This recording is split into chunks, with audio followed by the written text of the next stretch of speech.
The most intense.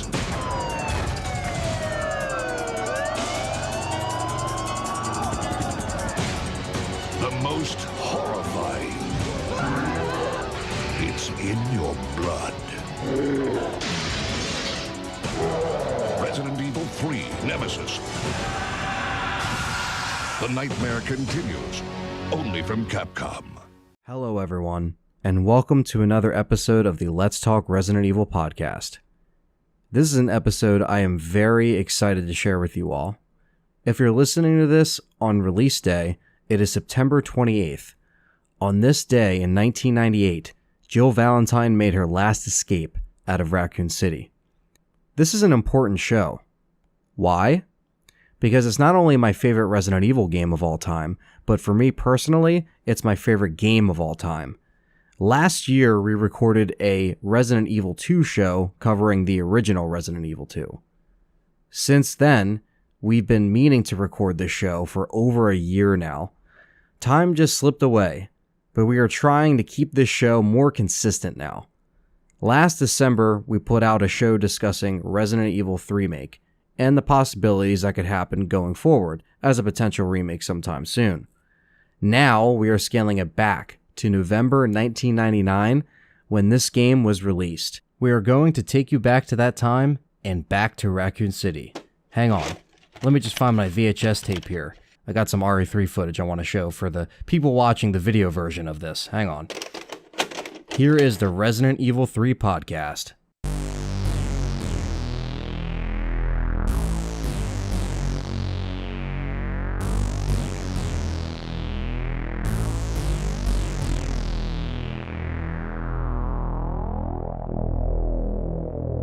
What's going on, everyone? Anthony here, and this is another edition of the Let's Talk Resident Evil podcast, and finally, we are on Resident Evil 3. And the last show that we did was the Resident Evil 2 remake show, so it's been a while. It's been most of the year without a Resident Evil podcast, but we're back. I'm here with John and Dustin. Yo, Hello. What's up? And we are recording on location in Raccoon City, in a dusty warehouse, and we're safe from the undead right now. But we're taking a step back to talk about Resident Evil 3. Yeah, this show is live from the boutique. Yes, yeah, or the boutique. Yeah, we're live from the boutique. Live from the boutique. We're hiding behind the big blue dress. Yes, and we need to get Dario in here. Yeah. Just get away from me. Get away from me. We did the Resident Evil 2 show over a year ago. I think it was just me and John who did that show. They're not the remake show, like Resident Evil 2 show. So this has been a long time coming. I've been trying to get this off the ground, and we figured now that it's September 28th is when you're going to be hearing this, and it's a perfect time to do it. And we're going to cover the game in depth. We're going to cover the development period, and we're going to talk about the story and the gameplay, everything that makes this game what it is, and why it's one of our favorites, or at least my favorite game of all time. So this is a pretty big deal. And, you know, we kind of go through a lot of, a structure in regards to how we map out the shows. But this one we'll be able to kind of go in and tell you stuff maybe you didn't know about Resident Evil 3. That's the kind of goal anyway, is if you're listening to this and you might not know about the origins of it, which is what we're going to get into right now. Some of you might already know this stuff if you've been, fans of the channel, heard the podcast before, heard what we've talked about. But the origin of RE3's development, obviously you're following up, one of the biggest games of all time, Resident Evil 2. So in regards to the development time, there wasn't that much of a gap like we have now with games coming out every 5 years. Like this literally was in development following the RE2 DualShock release. So this was started right away. Code Veronica was already in development. Zero was already in development for the N64 at this time. So this is to kind of give you an idea of the time period we're at in Capcom's creative peak, which would be late 90s, early 2000s, when all of this stuff was coming out constantly.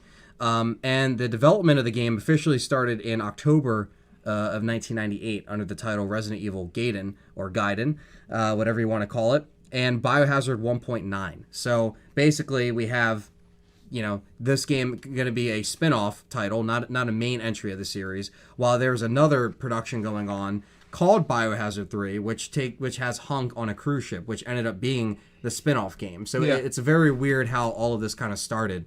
Very similar to some of the old Squaresoft games. Yeah. How Squaresoft used to have like 3 games in production at once. Like 7, when Final Fantasy 7 came out, they had 8, 9, and 10 in production at the same time. Right. And 8, 9, and 10 being so far apart in terms of like graphic quality, gameplay quality, little changes.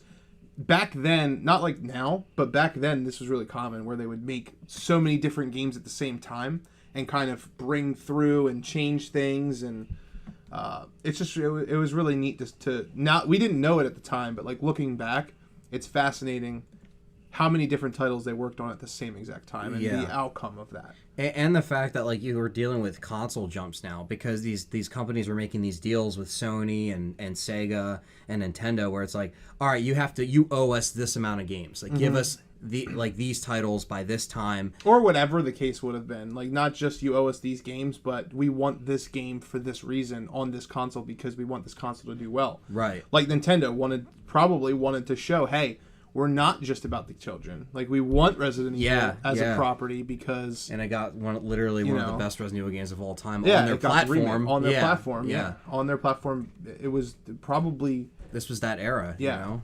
It was the defining moment of Resident Evil was probably Remake. Yeah, I would say so. Remake is where they showed, like, that Resident Evil can fit. It's here to stay. And I think Code Veronica like started that. Like that was like the next step of like, hey, this is like a next gen RE title. It was a game that was like not in Raccoon City, but was still like had like the horror aspect. Right. Like it literally kept the same formula and it worked. And that was what's cool about it. They had some crazy ideas going into this title as well. There is rumors of like, them coming up with like a zombified Brad that was toyed with. The Chimera and Neptune were set to return at one point, but that kind of got like scrapped and thrown to the side. We've seen the original story concepts online, the little slideshow art that is out there of like, them getting off the helicopter with Brad and confronting Irons, trying to tell him what's going on, him not believing it because he's like in on it, obviously, that kind of thing. Really cool stuff that you can find out there. And a lot of that stuff that was cut, like the Neptune and stuff, a lot of that made its way into Outbreak. Right, yeah. When they wanted to expand on the Raccoon City saga, a lot of that stuff, it almost feels like because Resident Evil 3 was such a short game, they cut it out because of time constraints instead of it really being they didn't want to use them. Right. It kind of feels like they wanted it to be, because it was originally planned as a spin-off, they wanted the game to be shorter. And I feel like after they decided to make Hunk's game a spin-off and make 3 the staple, they added to it. I feel like 3 was actually shorter than we got. Like, it is short compared to the other ones. Right. But I feel like originally it was probably a lot shorter, and they actually padded it out with some stuff. And instead of making you monotonously run through the city with no, like, real repercussions or story behind it, right. It would have been cool, definitely, to see like the Neptune and other things return, but we did get more monster designs, right? And we got some new stuff. We got some different things, and some of the original story ideas. Obviously, we all know that this was included to be a standalone expansion of RE2 with a new cast of characters. So they were originally just gonna try to make it a new cast of characters fit in this trilogy to try to like not even a trilogy but just an expansion to RE2, which is like, what if they were to do that? Like, what if they did that? What if we just had a whole slate of characters and it was just an add-on to 2 that just ended up like, you know what I mean? I feel like they couldn't directly like wrap it up. I feel like, because you're introducing these new characters, but then what if you still destroyed Raccoon City? Like, we couldn't really get this like wrap up. Like, if it's Jill, it's like, okay, at least we know like that's kind of like she's trying to stop Umbrella. Like, that's like her goal. Well, yeah, that's how we feel. End of it. That's how we feel now. Right. But back then, without knowing what we know now, it could have been different. Right. Yeah. Like, we might not have had Jill, and we might not have cared. It's crazy. We didn't have Jill. Yeah, it could have worked without it if it was an add-on to 2 and it wasn't its own game. I'm and it curious. Was like a smaller thing. Yeah, I'm curious if most of those characters they had planned for that original release, 1.9, was it? Or whatever it was going to be. I'm curious to see how many of them got developed into Outbreak characters. Right. Because that's probably what they were thinking, is they wanted to have like this city, Other people in there, different... not other players, but like other people's stories about escaping Raccoon City, like citizens and stuff. Yeah, like you'll have another RPD cop, or you'll have another person that's just a regular bystander, like stuff like that. Yeah, like Jim. Yeah. My life is shit. The man, the myth. The man, the myth, and the diving legend. He should have played. He should be playing for the Dolphins right now. Hey, he should be. Fucking 2 weeks and they have 0 points scored. You know how many points their opponents have? This will forever be archived in this podcast, but it's worth saying. The Raccoon Sharks were a better team than the Miami Dolphins. Okay, the Miami Dolphins. If you're listening to this on, obviously it's been a couple weeks since this podcast has been recorded, but the first 2 weeks of the NFL season, the Dolphins have scored 0 points, and their opponents have scored a combined, I think it's like 90. Oh, shit. They're pretty bad. Yeah, that's pretty bad. So needless to say, the Raccoon Sharks, you have my vote. But yeah, that'd be really cool. It would be cool to see more things. Like, we got to see a lot of more things in Outbreak, but I want to see, like, the Shark Stadium. And I wanted to see, like, other things. Like, I think that's why people long for them to... Outbreak. Yeah, I think that's people... They want to see, like, now with the environments, like, what that time at Raccoon City would look like and how it would be relevant to what people know.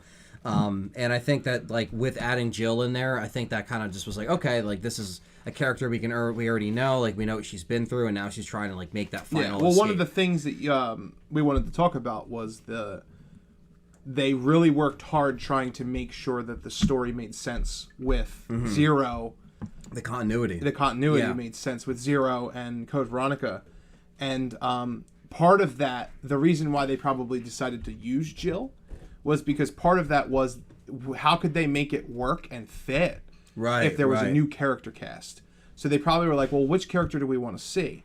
They probably already had plans to bring Chris back in to Code Veronica. Or maybe Carlos was always there because he was an extra, new character. Yeah, he was a new sprinkled character. in, and you got Mikhail. But that's another thing. Maybe the Resident Evil 3 spinoff original was with the UBCS. Yeah, the UBCS could have been there from the blueprints of maybe those that ideas. was the main cast. Right. Maybe they were the characters, and I don't know if we really even know that. Like, is that stated? Like, no, we don't. We just know that there's mentions of Hunk. That they had characters. Which Hunk is the Umbrella Security Service, which is different, but if they had the idea, because that organization was made in Resident Evil 3. I would love a Hunk game.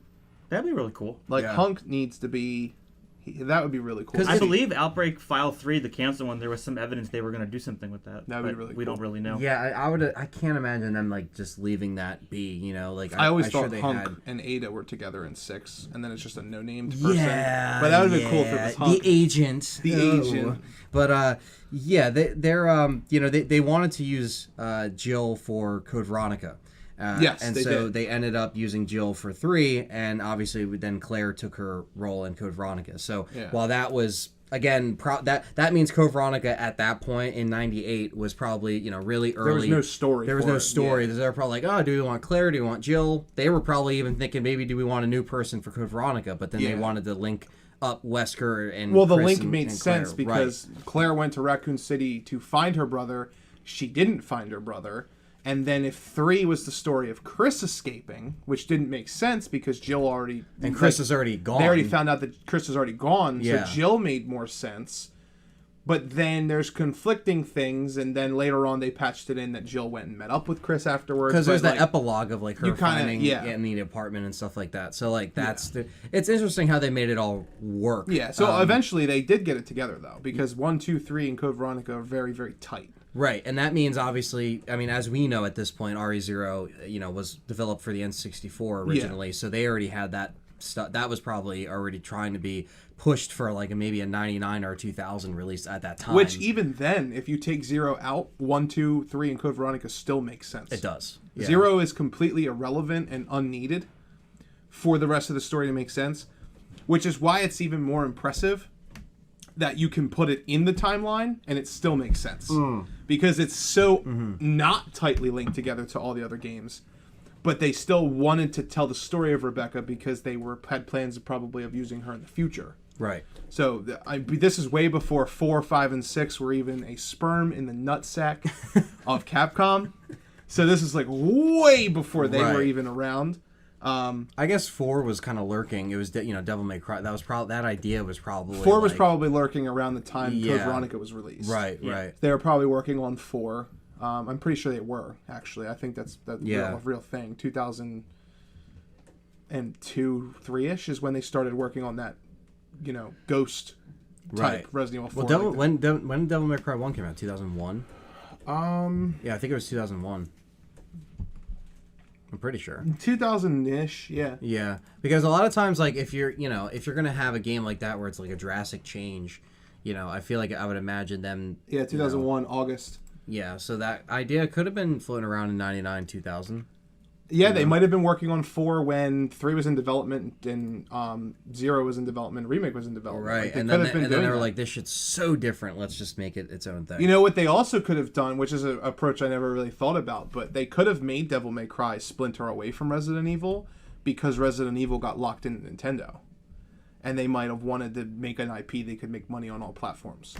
So maybe that's another reason why they decided to make Devil May Cry. Because RE4 still had to go through its, Hookman phase too. Yeah, it still had to go. Because that was the first, with the weird possession and the, Yeah, but not even that. Even Resident Evil 4 was GameCube exclusive. Yeah. Yeah, it got absolutely. It's part of that 1-2 content that they wanted to release, and then they ported everything else over, which probably made up for the 1, 2, 3, 4, 5 that they owed them. Right. They probably ported everything else over because then eventually Code Veronica came. And Capcom needed, another. They owed Sony on PS1 anyway another game. It was so weird. 3-game deal. Yeah, it was so weird because they released titled game, like numbered games. Yeah, like they exclusively released a Sega and a Nintendo game within a year of each other, because Code Veronica was out in what, 2000? March 2000, and then Survivor was out August 2000. So, which was the last PlayStation game. Right. And then and then Code Veronica came out in 2000 or 2001. Yeah, 2000. February 2000, right. February 2000. And then didn't Remake come out like not even a couple years later? Remake, 2002. Yeah, it was like 2 years later. Like April 2002. So within 2 years, or within 3 years of each other, they exclusively released 3 different games on 3 different consoles. They were busy. They were very busy with Resident Evil. Yeah, it was a really exciting time. And I think that shows with just like how much good games we got in that short amount of time.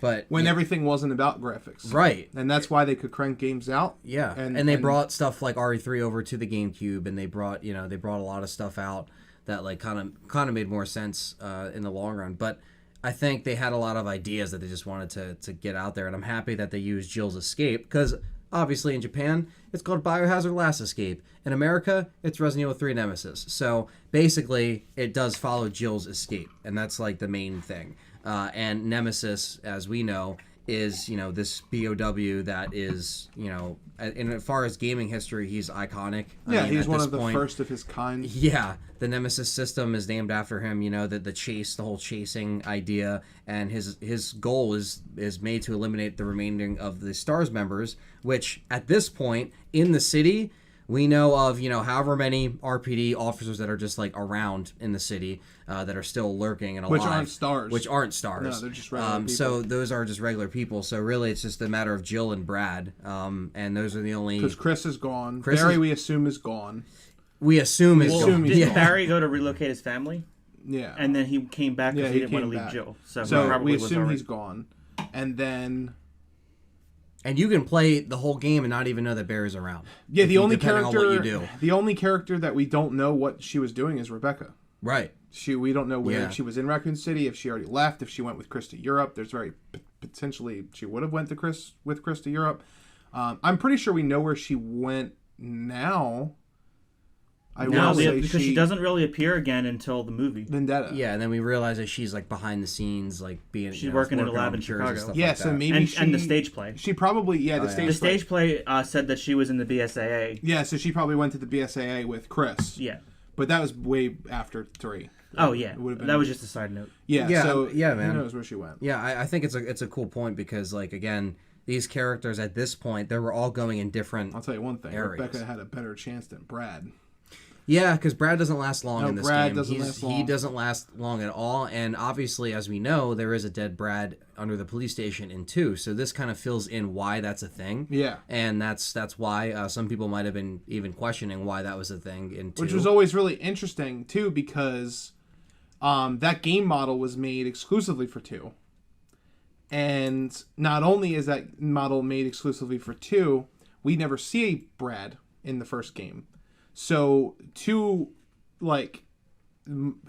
them to put Zombie Brad in there, like, it was really cool behind the scenes kind of Easter egg look stuff. Yeah. Because they must have known that they were going to use Brad, and then they were like, you know what? We're going to kill Brad right here because that's where he's at in the second game. I wonder what came first. I wonder if they knew he was going to die there or if they were like, let's just kill him there. Yeah. Because it'll be funny to kill Brad, because like Brad realistically would not survive in a situation where you have this big ass tank coming after you specifically to kill you, and you already see how scared he is in the bar when Jill meets up with him. But that's how it starts out. Like, she escapes his burning building apartment. We think it's wherever her apartment, whatever this building, and she makes her way through the into the warehouse where she meets our favorite friend. Yeah, and you're immediately brought into the fact that there's zombies everywhere. Yeah. Because you're surrounded. A lot more going on in this game. And there's one right in your way as soon as you start. Yeah, and if you're on hard mode, you don't have enough ammo to even really kill, like, all the zombies that are around. You know, like 15 rounds, that could probably take down maybe 2. The 2 that you start with. Yeah. Yeah, the 2 that are there. So this game, how it ups the ante in regards to comparing it to 2. It can have a lot more zombies on screen. There can be a lot more fire effects. They really just perfected it. Obviously, the PS1 was older hardware at the time. Like, when they were making this, it was already been out for 4 or 5 years. So, you know. Well, that a software side too, they improved, because like if you took an advanced team of game designers now, they could probably make a game that would blow you away on the PS1. Oh yeah. Because of the way that encrypting and coding and like making things smaller and optimization has changed over the years. That's why it pisses me off so much when we get like PS3 games that run like shit. Because like it's the same concept, because the PS3 or PS4 or even the base PS4 or even the Xbox, whatever game system you want to look at. Right. There's games out there that aren't optimized for them and they run so slow because they don't know yet how to optimize it. Whereas you could go back and make there's people that make demakes. You know about them, right? Yeah. So there's people that make like Nintendo 64 or Super Nintendo games, and they look way better than the stuff that came out in that time era. But the reason why they do that is because they know how to optimize them now. So that's why the HD mods and stuff work on emulators. But even with all of those constraints, they just did a better job of cleaning up the game and making 3 look better than 2. And the backgrounds, look really good, just like how 2's backgrounds look really good. Yeah, 2's like a milestone above 1. And then 3 really improved on the things I think 2 struggled with, which was movement. Everything was really jaggedy and like frame skipping in 2. 3 was a lot more fluid. There was more frames per second in terms of, not in terms of gameplay, but in terms of like how many animations were in a character's animation. Like how many animations, how many frames were in a zombie's movement. There was more fluidity to it. The game controls a lot better. Yeah. And it looks a lot better, and fire effects look better. They don't look as bright. crazy. It's colorful. It's very colorful. Yeah, on the right console. Yeah, lots of explosions. Yeah, definitely. There's a lot more explosions. Yeah, we'll talk about the. Starts off with the Michael Bay explosion at the beginning. We'll talk about the different ports too, because a lot of this game also, just like RE2, has what we talked about on that podcast, all the different ports.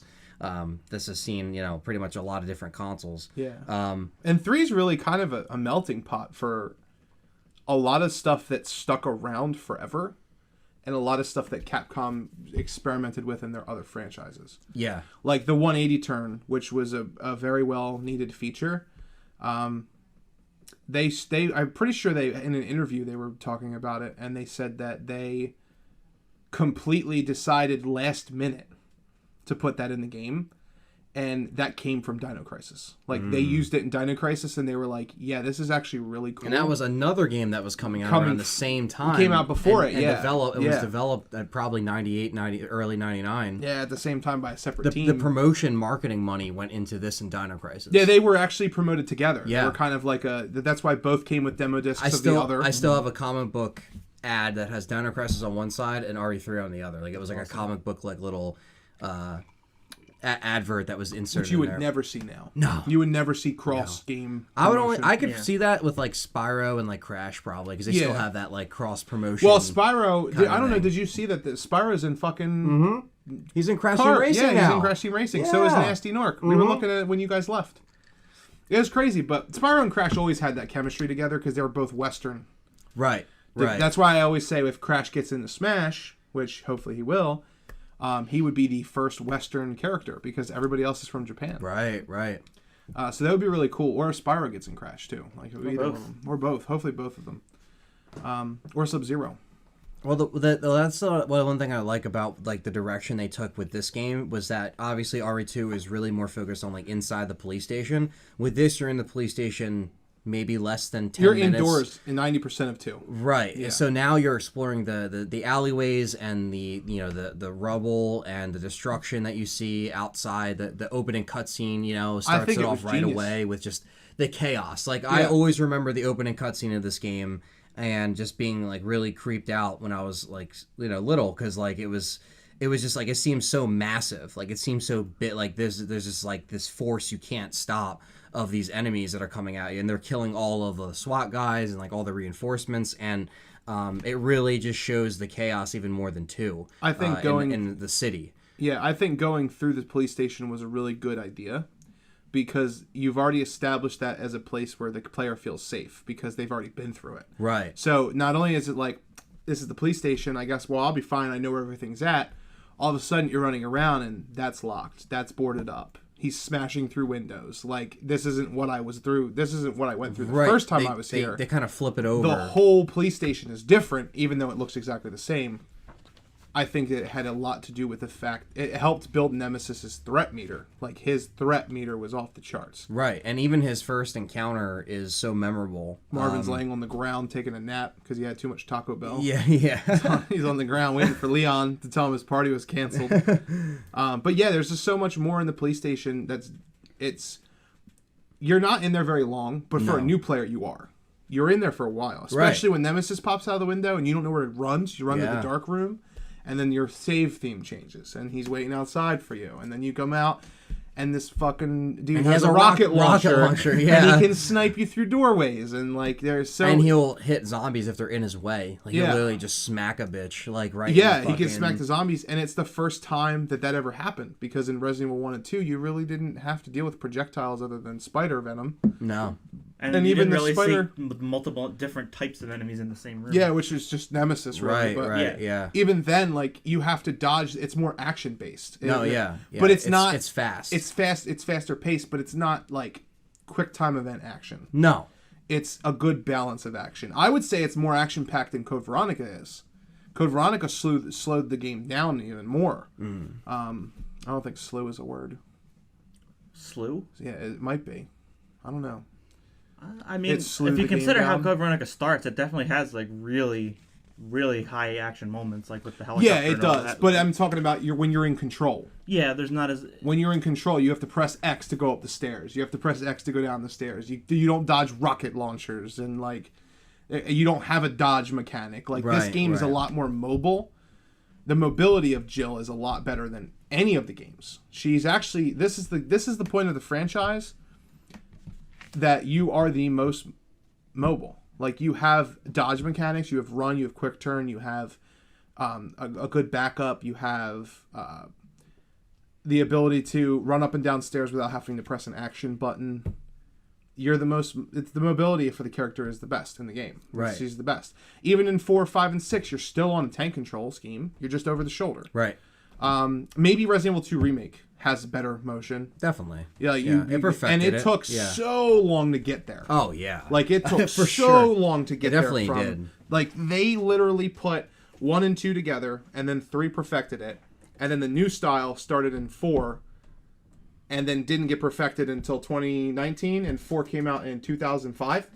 So it took them 14 fucking years to perfect a control scheme that they perfected in 3. the first time, and then went backwards in Code Veronica. Yeah, because they just were they were trying different things. There's no reason they should have went backwards in Code Veronica. That game could have handled going up and down the stairs. It was almost like they just didn't know what they did to the movement while this development was happening. They're like, we're just gonna keep that RE2. Well, that's again if they had Resident Evil 2, if not a remake, if they had Resident Evil Code Veronica being made at the same time as 3, it makes sense that they wouldn't have gutted it to change it. They're like, no, that works. Right. Yeah, I mean, and that's the thing too. Like with the fluidity and everything with the environments, it really just ended up working in its favor. And I like the fact that it kind of shows. Does Outbreak have? I don't. Fluid motion upstairs? I don't think so. Yes, it does. It does, right? You don't have to click a button. Nope, yeah, so they brought it back in Outbreak. You can go up and down the stairs. Okay. I was just making sure. Yeah. And Outbreak brings back the menu sounds and shit. So I don't know. Maybe they just harkened that back. Well, Outbreak was definitely not in development at the same time as the other ones. No. That came out that was in development on the PlayStation when the GameCube stuff was being exclusive. Yeah, that was because that was their return to PlayStation. Was Outbreak? It was, and they used the movie font and everything. And it never came to GameCube or any other console. Nope. PS2 exclusive. Yeah, it's really hard to play now because you either emulate it or you use PS2. Yeah, for sure. And with the progression here in regards to like characters and stuff, we talked about Jill. We obviously talked about Nemesis and Brad and that whole thing, but we also have the UBCS, which we run into Carlos. Well, you first hear Carlos when you go into the STARS office and you hear him over the. This is Carlos. This is Carlos. The radio transmission, and you obviously have Nikolai, Mikhail, Murphy, and Tyrell. All of them are collecting combat data or just intel. Obviously, Nikolai is a scumbag, and his goal is just to fend for himself and to kill off everybody. Basically they had a full team of UBCS, like a full army, basically, of soldiers that were actually the foot soldiers believed they were actually going to help people, but they had people like Nikolai who were called monitors, and their job was to collect combat data and samples and keep things in order. Yeah, because Wesker didn't do a good enough job. No. so they sent a whole fucking team of fucking guinea pigs. Yeah. And then Nikolai decided he would kill off the other monitors because if you got, let's say, 10 people giving information back and getting paid, if you kill all 9 of them and then there's just one, you get everything. You collect everything. Yeah. Right. Yeah, and so all that's happening while, this escape is going. And, I think that's even reflected in the first, the restaurant meetup with Jill and Carlos, where she's like, oh, yeah, we're here to rescue civilians. She's like, do you realize, like, what Umbrella, she's like, pretty much saying Umbrella is the reason why all this shit began. Like, she's trying to, talk sense, like, yo, like, this is kind of fucked up what's going on right now. You were literally sent here to die. Yeah. And Carlos doesn't believe her at first, but then, like, when Nikolai starts doing his shady shit. Yeah, exactly. Because he's blonde German, just like Wesker. He's just he starts going over everything. He's like, you're going to go kill zombies? I'm going to watch you and I'm going to report the data. Yeah, he's like, I'm going to get that fat paycheck. And you're going to almost die. He shows up in like, other games like Operation, even though it's not considered canon, Operation Raccoon City, but he was in that and he was in Outbreak. Yeah. Mm-hmm.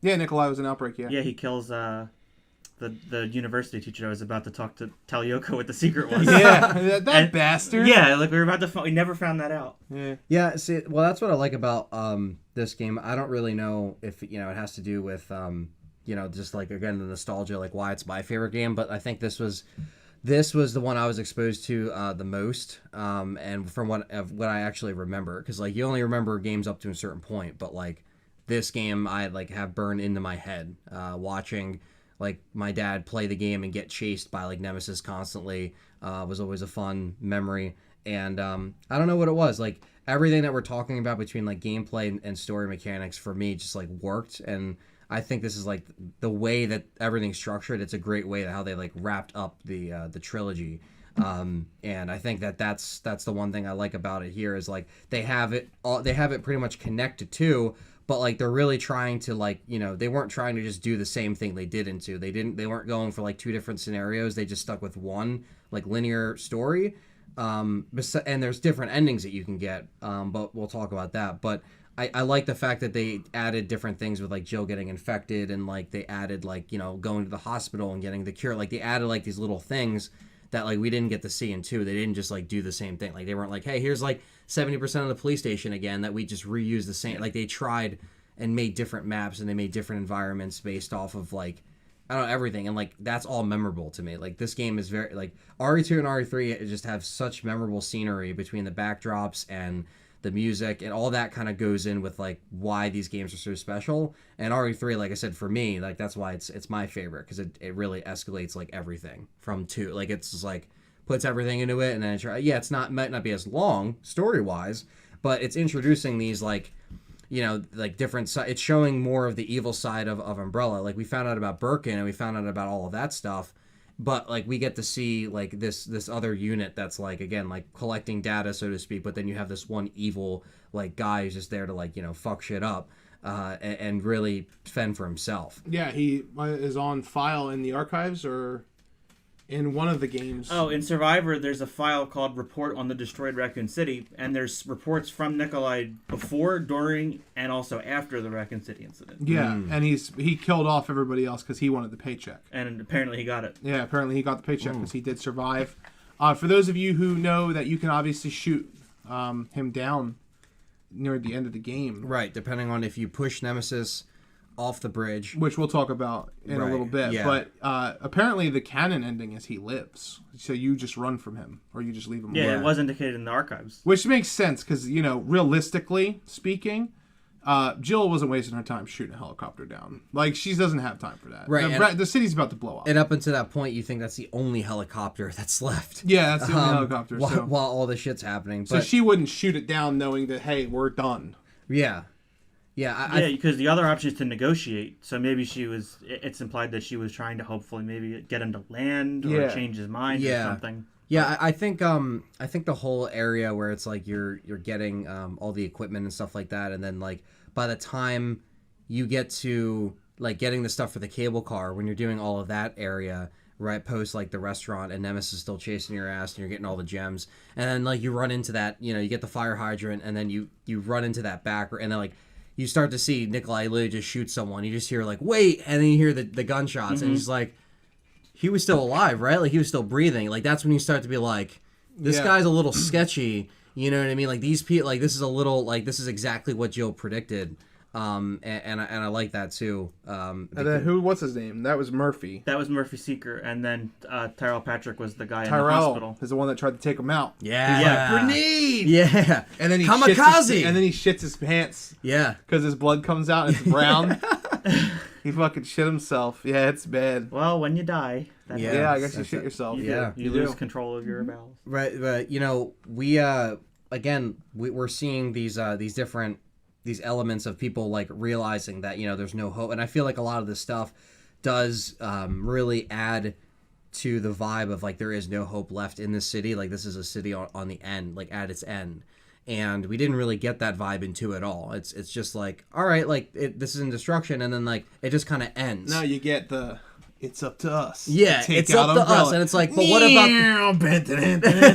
It's like, but what about the city? And then it's like, and now they actually, you know, they show, it's closure, and I think like all that leading up to it is why I fucking just love this game so much. And you know, let's talk about some of these gameplay mechanics here. So the Jurassic gameplay stuff we already kind of touched on. Obviously, we have the 180 turn, quick turn. The 180 turn came from Dino Crisis, right? And it was very much needed because the gameplay, it adds more control over your character, and it kind of allows the developers to take the speed of the game up. Because if you controlled like you do in 2, and like Mr. X ran like Nemesis does, oh man, like you would be in a bad position. Yeah, you would be really, especially with his rockets, because you can just go whoop, and then turn, and then like keep. That's how you could dodge his rockets. You know, I didn't think about this until this very second. But I think I know why they added it so that you can't press a button to go upstairs. And I think that was because if you could do that, Nemesis couldn't chase you.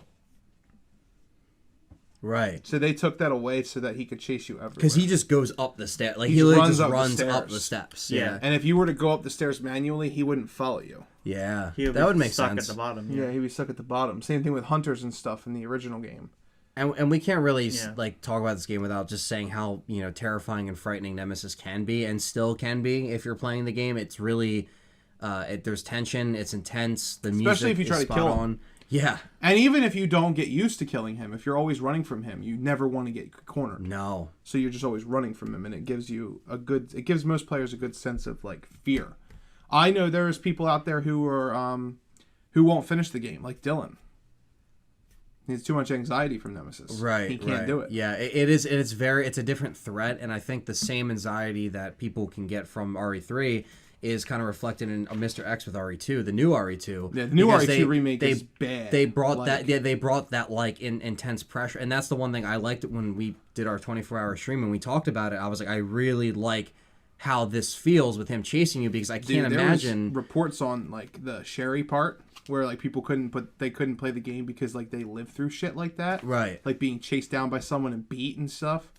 Like the Sherry part was terrifying. Right. In Resident Evil 2. Remake. It's just the way they do it. Brian Irons is like, "Come over here, you son of a bitch!"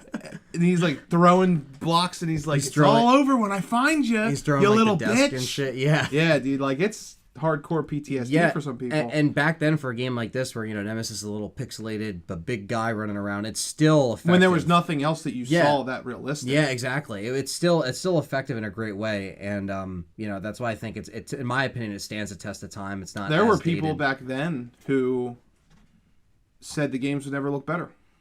Right. Than Code Veronica, remember? Mm-hmm. Yeah. There was an article on that. Like there was like, this is the most realistic game you'll ever see.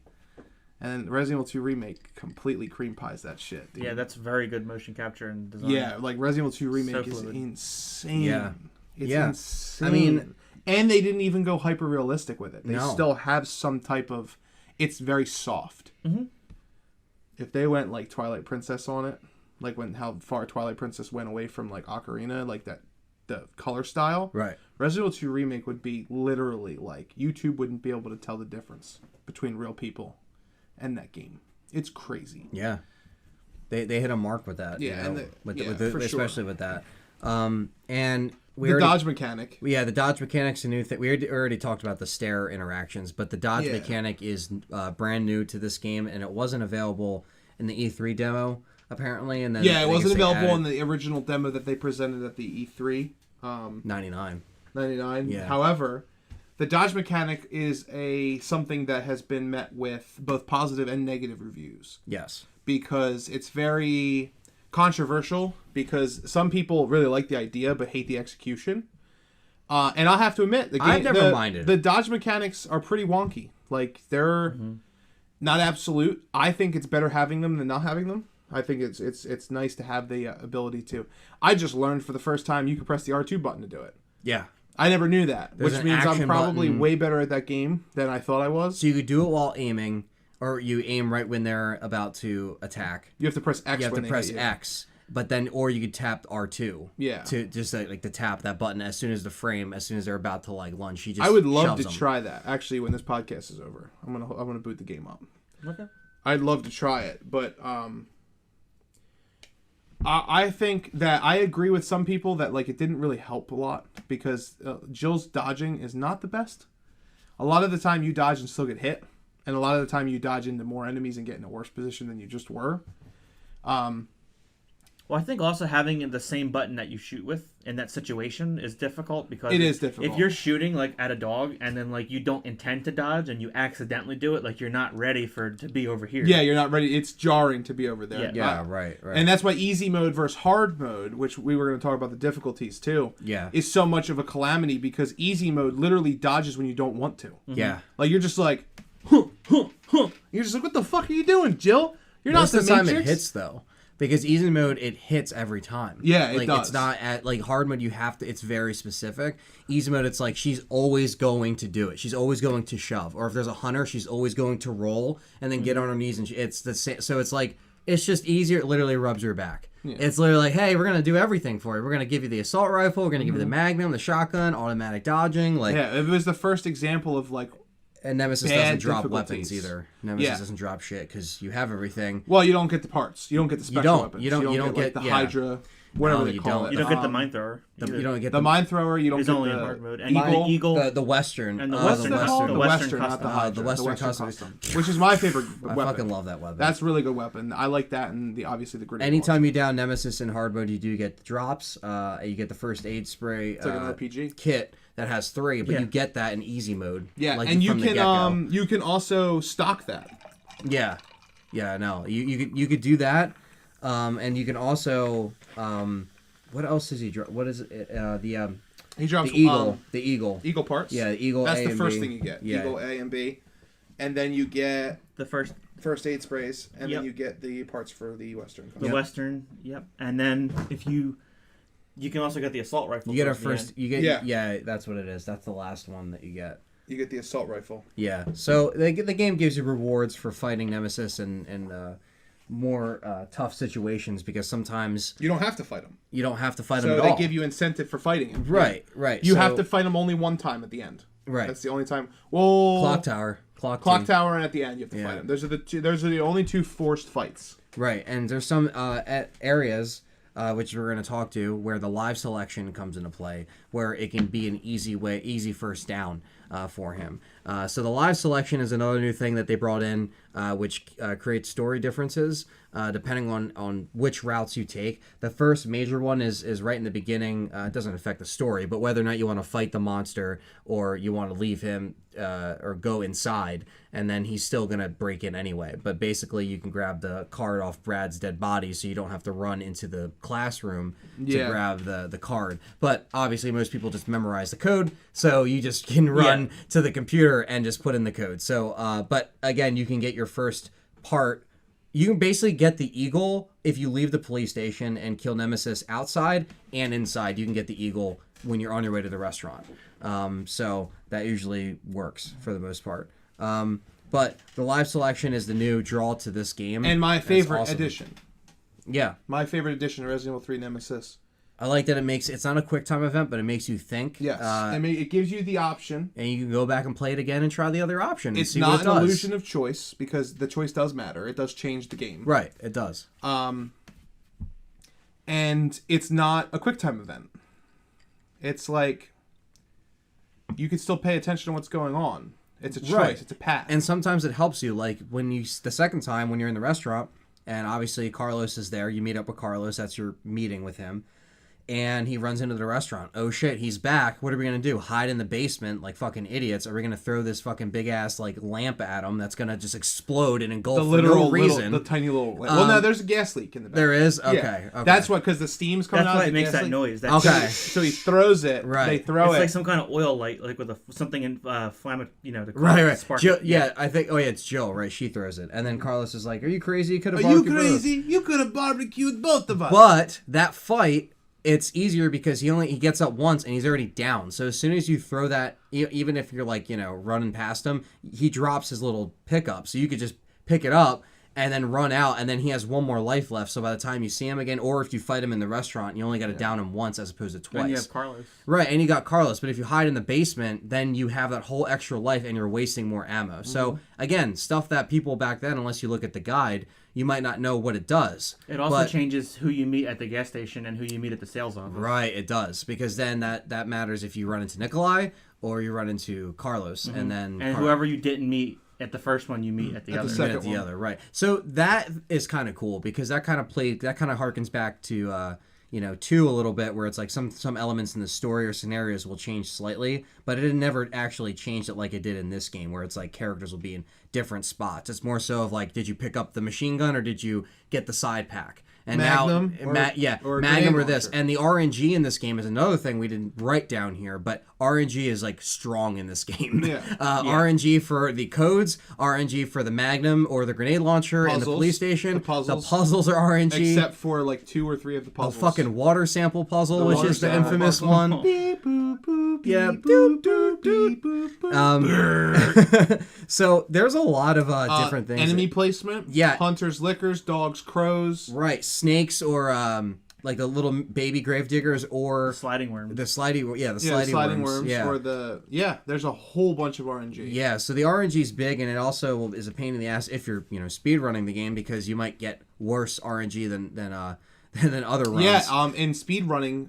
Resident Evil 3 Nemesis, if you get the Magnum in the police station, you reset. Yeah, just reset you right have away. To get the rocket launcher. You have to get the grenade launcher. It's an advantage, and what I like about this game, I don't know if they had it in 2, but you can put so much fucking ammo in that grenade launcher. You only put like 80 rounds. Yeah, it's unlimited in 2. Yeah, okay. So That's you the can first one, because in the first one you only held a certain amount. Right. So they brought that over, which is great. But obviously the live selection, it adds that element. But another great thing that they added was the gunpowder option. Gunpowder is my second favorite thing. I wish they would have expanded upon it more and given us better, given us more of a need. So I'm mixed on this one, and this is the one that I wanted to spend a little bit more time on. Okay. This is my opinion, and we'll go around the table. Obviously, everybody will have their opinion. But my opinion on the gunpowder is it was an amazing system that they didn't execute properly on. Because it almost feels like it's in the game for no reason. Because you can not only beat the game without ever using it, they give you enough ammo, even in hard mode, to where you don't have to mix if you don't want to. Now, as a speedrunner's perspective, it doesn't matter because speedrunning is a completely different game. So the game's not designed to be speedrun, usually. Most games aren't. Maybe AAA games now might be, but most games aren't. However, I find that the fact that you have to use mixing to get the best ammo in the game, which is the frost rounds, in my opinion, they're the best ammo in the game. Definitely. It's definitely one of those things, like, that is all I use the mixing for. I wish there was more chances to mix ammo, or there was more of a reason to pick up and mix ammo than just, hey, this is really cool, why don't you do this? In my opinion, the game could have utilized the ammo system better. It almost feels like it was a neat idea that they put in the game. I definitely wouldn't rather it not be there. I'm not saying it's a bad system. I'm just saying they could have did so much more with it. But they did kind of do some things with it. So you get like the frost rounds, you get the enhanced ammo. Yeah. Like make enough handgun. If you keep making enough ammo, you get like the ability to level up your ammunition, which is really cool. But usually by the time you do that, if you're familiar with the game, you're already 3/4 of the way through the game. So I think the ammunition system would have been really cool if there was a New Game Plus option where your ammunition mixing carried over. Right. I don't think it does that. It doesn't. No, it doesn't. It starts from scratch. It starts from scratch. If it would have did that, I think that would have been so much cooler. Like if you get the enhanced ammo, if you mix up until the enhanced ammo, and then if you beat it and save it and start again, you should be able to make enhanced ammo right away. I think that would have been really, really, really cool. No, I agree. And but I still love it. And it's my favorite thing that returned in the remake too. Yes. It needs to stay. Yes. Like it needs to stay. And I agree. And I definitely can see your point. Speedrunners don't need it. Right. But when I play through the game for casually, regular players, right. When I play through the game even casually, I want it. I want to be able to make the ammo I want. If I want to play through the game with all shotgun bullets, I want to save my A powder to be able to mix, to make more shotgun shells, or if I want to gank noobs at the end with my Magnum, I can save all my AD and make Cs. Did they keep the same combination ideas for RE2 remake? Like, did they keep A? Yes, the only thing they didn't do was they didn't bring Frost. Okay, but the same combination patterns. Grenade rounds? Yeah. Or they didn't have regular explosives either. They just just had flame. They had flame and acid. Right. So they didn't bring frost. They didn't bring frost or explosive. That means in Could you RE3 make remake, explosive? you gotta do it. No, you can't. No. It's not in there. I'm saying you couldn't make explosive in the original one either, right? In 3? In 3? Yeah, you could. Yeah, you can. Oh, what's the combination? Explosive is as A and B. If you do A and B, okay. I thought it was. If you do A, B, and then you combine it, that's when it's freeze rounds. I thought you could only make frost, acid, and flame, but I could be wrong. You can make explosives. I know that you can make frost rounds by combining AB with grenade rounds. Right. Which was something a lot of people didn't know, but it says so in the file. You can actually combine them with them. Right.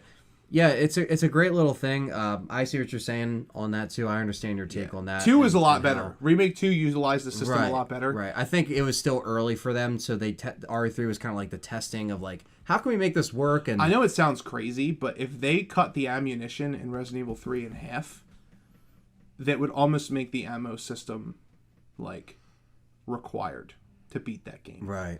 Yeah. Because when you fight Nemesis in the beginning, you have nothing left afterwards. Generally, you have nothing left unless you mix everything into gunpowder. Right. Which is part of the reason why it's a good system, because I really do like it. I want them to keep that. Like, I want them to run with that in the future. RE3 Remake needs to have it, Yeah. And ammo needs to be scarcer on the harder modes. Now, obviously, difficulty is a huge thing. Right. They'll probably have it so that mode you won't start with the godlike weapons, but you'll have more ammo drops, and it won't be. It's kind of like what they were Resident Evil 2, where it's like the ammo drops will be less. Mode, yeah. Hardcore mode. Yeah, hardcore mode will be the preferred way for old school players. That's the other thing too. I like my Resident Evils when enemies don't drop items. Right. I love the fact that in Resident Evil 2 Remake, in the game modes they do. Right. But in Resident Evil 2 Remake, it's not like RE4 where it's like they just drop they just fucking the Benthic lottery from World of Warcraft. Right, it's just right. like, oh, I got this, I got this, I got this, I got this. I mean, my take on the gunpowder thing, I really enjoy it. And I didn't really understand it because when I started playing this game when it came out, I only played on easy. But when you go back and you eventually get better at the game and you see the benefit it gives you, I think it was a cool option. I definitely like how it, like you said, how it's pertains to it now. Well, my favorite thing about the ammo system in RE3 is you have to use it to get the best weapon in the game. You have to use it to get the frost rounds. Yeah. And the frost rounds make that game so easy. In regards to bosses, because you they're never really want to use it so on good. just like Joe Schmo. Yeah, Joe Schmo, you'll just use a million explosive rounds you'll end up making because they give you so much yellow and red that you can just have explosives for like the scrubs, and then you can actually have the freeze rounds for whether it's Nemesis on the way to the cable car, because by the time you're on the way back and he hits that fucking wall and all the water comes out with the hydrant and stuff, you can already, because like you go to that area that has all those you take the crank and you go back down where the bar is, and you get all those fucking explosive rounds behind that little garage door, and there's like 3 explosive rounds. When you go back to Uptown, Then you could just, everything else from there, you just start building the freeze rounds, and then I think even Carlos gives you, he gives you freeze rounds in, if you jump out of the window, or no, if you use the e-brake, he gives you have to freeze do rounds. certain things. If you jump out of the fucking cable car. But and he gives you 3. Yeah, he gives like you get 3, and it's you like shoot a him, small amount. And Nemesis has that iconic Yeah, which is, and it's just fun shooting him with them. Which is the same voice actor as Dario, by the way. Yeah, Dario Rosso. Yeah. R.I.P. Or Rossi. Dario Rossi. Rest in peace. I'm pretty sure it's Rossi. Yeah, but that would. I think it's Russo, right? Yeah, Russo. I don't know if it's an O. I thought it was an I. I've seen it spelled. See, this is one of those things. Yeah, like it's one of those Nikolai's things. last name. I hate when. Well, I don't hate translations, obviously, but when I things hate are them translated, translators. if it's not done precisely, you get different spellings, and it kind of is a pain in the butt. I always said Russo, but I'm pretty sure it's wrong now.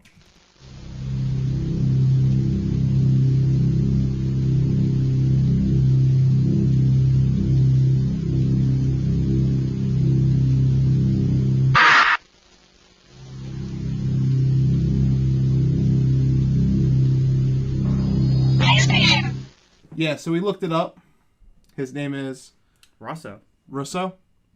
I think if it was a U, it'd be Russo. Yeah. But it's R-O, according to the wiki. R-O-S-S-O, So I would Rosso. believe it'd be Rosso. Rosso. Right, and the voice actor unfortunately passed away. It Rest in peace, Nemi. Yeah, it would have been awesome to get him on the show. Man. Yeah, or to just get him back. Right, just to get him back For as RE3 mate. Yeah, that'd be amazing. So But now yeah, they're going to have to settle for their second pick, me. yeah, now they got John. You know where to find him. Stars! Stars! Umbrella Chronicles, or no, was it Operation Raccoon Operation City. Raccoon City. Stars. He sounded bad in Umbrella Chronicles. In Umbrella too. Chronicles, it sounded robotic. It was like, Yeah. "Stop."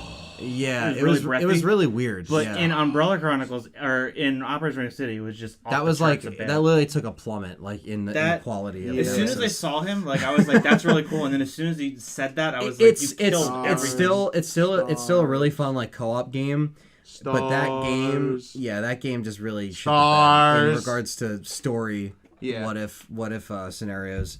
But yeah, so What if we sent the operation team in to kill Leon and Claire? yeah, what if And they then could what die? if we sent a Nemesis too? Stars.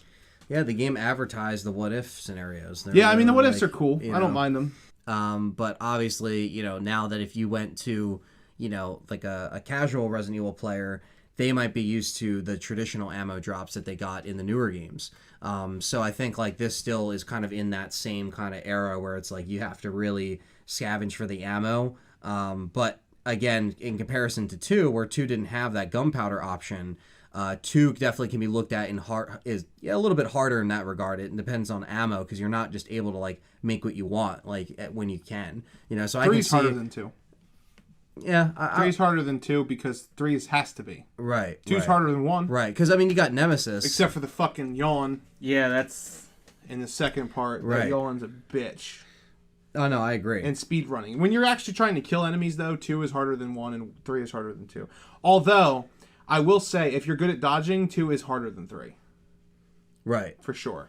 Yeah. But none of the games are objectively hard for a veteran. Like, somebody who plays them a lot, they're not that bad. Right. And Code Veronica's harder. Well, Code Veronica doesn't have a difficulty selection. Doesn't have a difficulty selection, and it's just harder. Yeah, I think that airplane fight is literally probably the hardest boss in Resident Evil history. That's great. And I always found that in the Nosferatu fight. Like Nosferatu is even worse because that fucker you can't see, and then he just knocks you off the edge. He's a pain in the ass. And Steve is fucking useless, like always.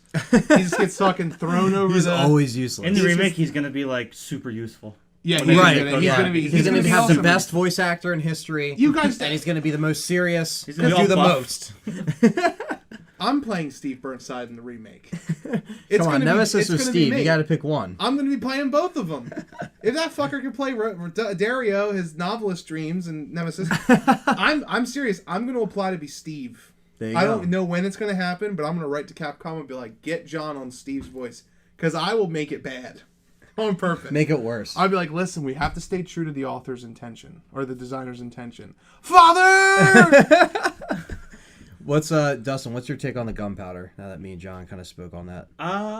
Well, for one, I don't know if it came first in development because when Resident Evil 3 and Dino Crisis were being developed, they both had very heavy mixing systems. Yeah, except for Dino Crisis inventory is a train wreck. Oh my god! Yeah, it's a train wreck. It really is. Yeah, I don't even know what I'm. It's like half the time I don't know how many bullets I have, and like I don't know if it says like out of something like. Christ. But the mixing, even like the stuff you mix, just doesn't even. Mix. You wouldn't even think to mix them, but it would have been because you can make darts too, and you can make medicine and stuff. Yeah, it's a good point though. Dino Crisis probably is where it came from. Because I think that they were like, we should get in on that, and they maybe added that from Dino Crisis. The only thing they didn't add was like the medical mixing that like Dino and the Crisis darts, had, and the darts and all that shit. So it gave you a lot more because they had those items in Dino Crisis like intensifiers and multipliers. Imagine if you had like darts for Nemesis. Well, they already had that though because they had herb mixing.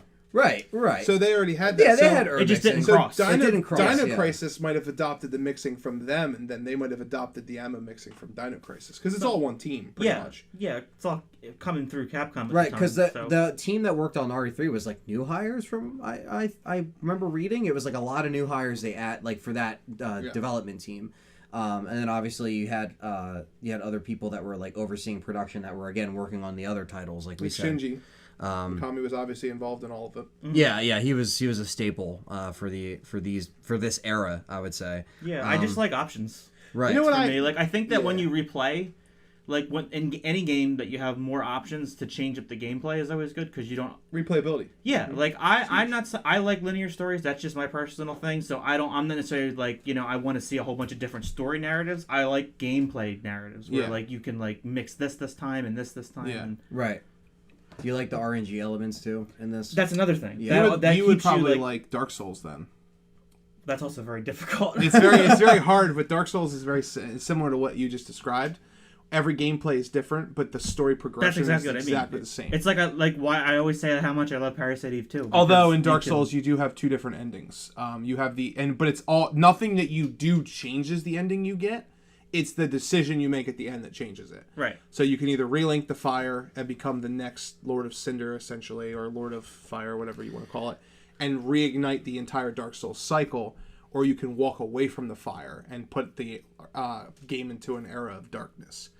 I walk away from the fire, usually. I've seen both of them, but when I first played the game, I was like, I'm walking away from this shit. I was like, fuck this game. I spent 43 hours trying to beat it.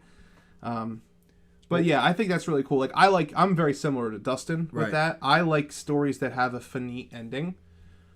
That's why I'm such a big fan of Final Fantasy games, because even though all that crazy shit happens, the ending is always the same. Mm-hmm. The ending is what there is. Right. Resident Evil 1 has the same, not even the same ending.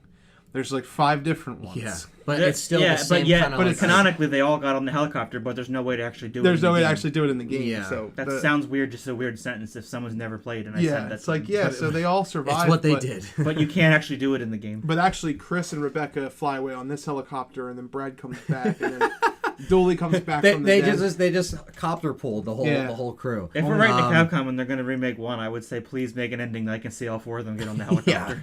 All they have to do is make a campaign where Chris is in it.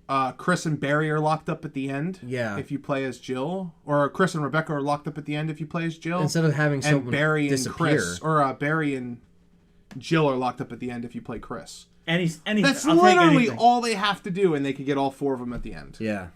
Yeah, and it's like, where's Barry? Oh, he's in prison. Oh. Okay. Well then, I guess he was waving his gun somewhere. I always like an ending that has that's not like really short. Like a lot of endings sometimes it's like you get rescued and then it's just over. Resident Evil endings are like that. Yeah, like Code Veronica ending gave me a lot, I think. Resident Evil Code Veronica has a really long ending. It's really nice. I like that because it gave me a little, like because after you defeat Alexia, there's like a whole like good 20 minutes or so of like stuff happening. I like with RE3 how they did like the whole I love the confrontation in the save room if you do the one route with Carlos and he's like, Jill, I don't know what the fuck they're gonna neutralize the whole I like that part. Yeah, Resident Evil 3 after you kill Nemesis, I consider that everything after that's the ending. Yeah, even in my opinion, leading up to the really hurt and damaged Nemesis with the pipes, with the acid pipes, that fight too, because that's when you start to get that timer. Like it starts to feel like that whole little section is like in the Dead Factory. Yeah, the Dead Factory is just and the interactables. All that. Yeah, because you can knife or shoot the acid valves. Right, and then obviously up until that point, depending on what you did on the bridge. But the last gameplay thing I just wanted to touch on was the explosive environmentals, the explosive drums, which is the interactables. Right? So that's that is around pretty much the whole game. Stayed around forever. Yeah, that stayed around for like I said, time. Resident Evil 3 kind of brought together almost everything that became a staple. They brought a lot of good ideas to the table, and I think a lot of that stuck. And obviously, we got the clock tower bit. So once you gather all the cable car stuff, and Carlos does play a big role in helping Jill escape, which we put here, and keeping her alive. Because he's with her. You go to the cable car. Unfortunately, by the time you get ready to leave, after Nikolai gets grabbed through the window, he's gone, quote unquote gone. And then Mikhail gets, obviously, he's already injured, which we met him before. Yeah, and he also, you get a side pack in this game as well on hard mode. On easy mode, you already have 2 extra slots, but when Carlos gives you the bag, you get the extra slots.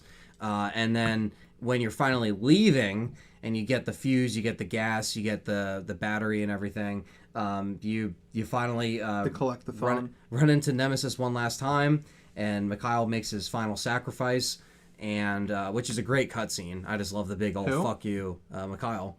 With the grenade. Mikhail. Yeah, he just pulls out the grenade and fucking get it. And then at that point you go to the clock tower, and clock tower is one of my favorite parts of the game. It's my favorite part. I just love how it looks outside. It's the Michael Warren clock tower, right? St. Michael's clock tower. St. Michael's clock tower. St. Michael's clock tower. Yeah, it's probably visually the one I'm excited to see the most in the remake. Oh man, that looks so fucking cool. The police station is gonna be cool because it's already fucking done. Yeah.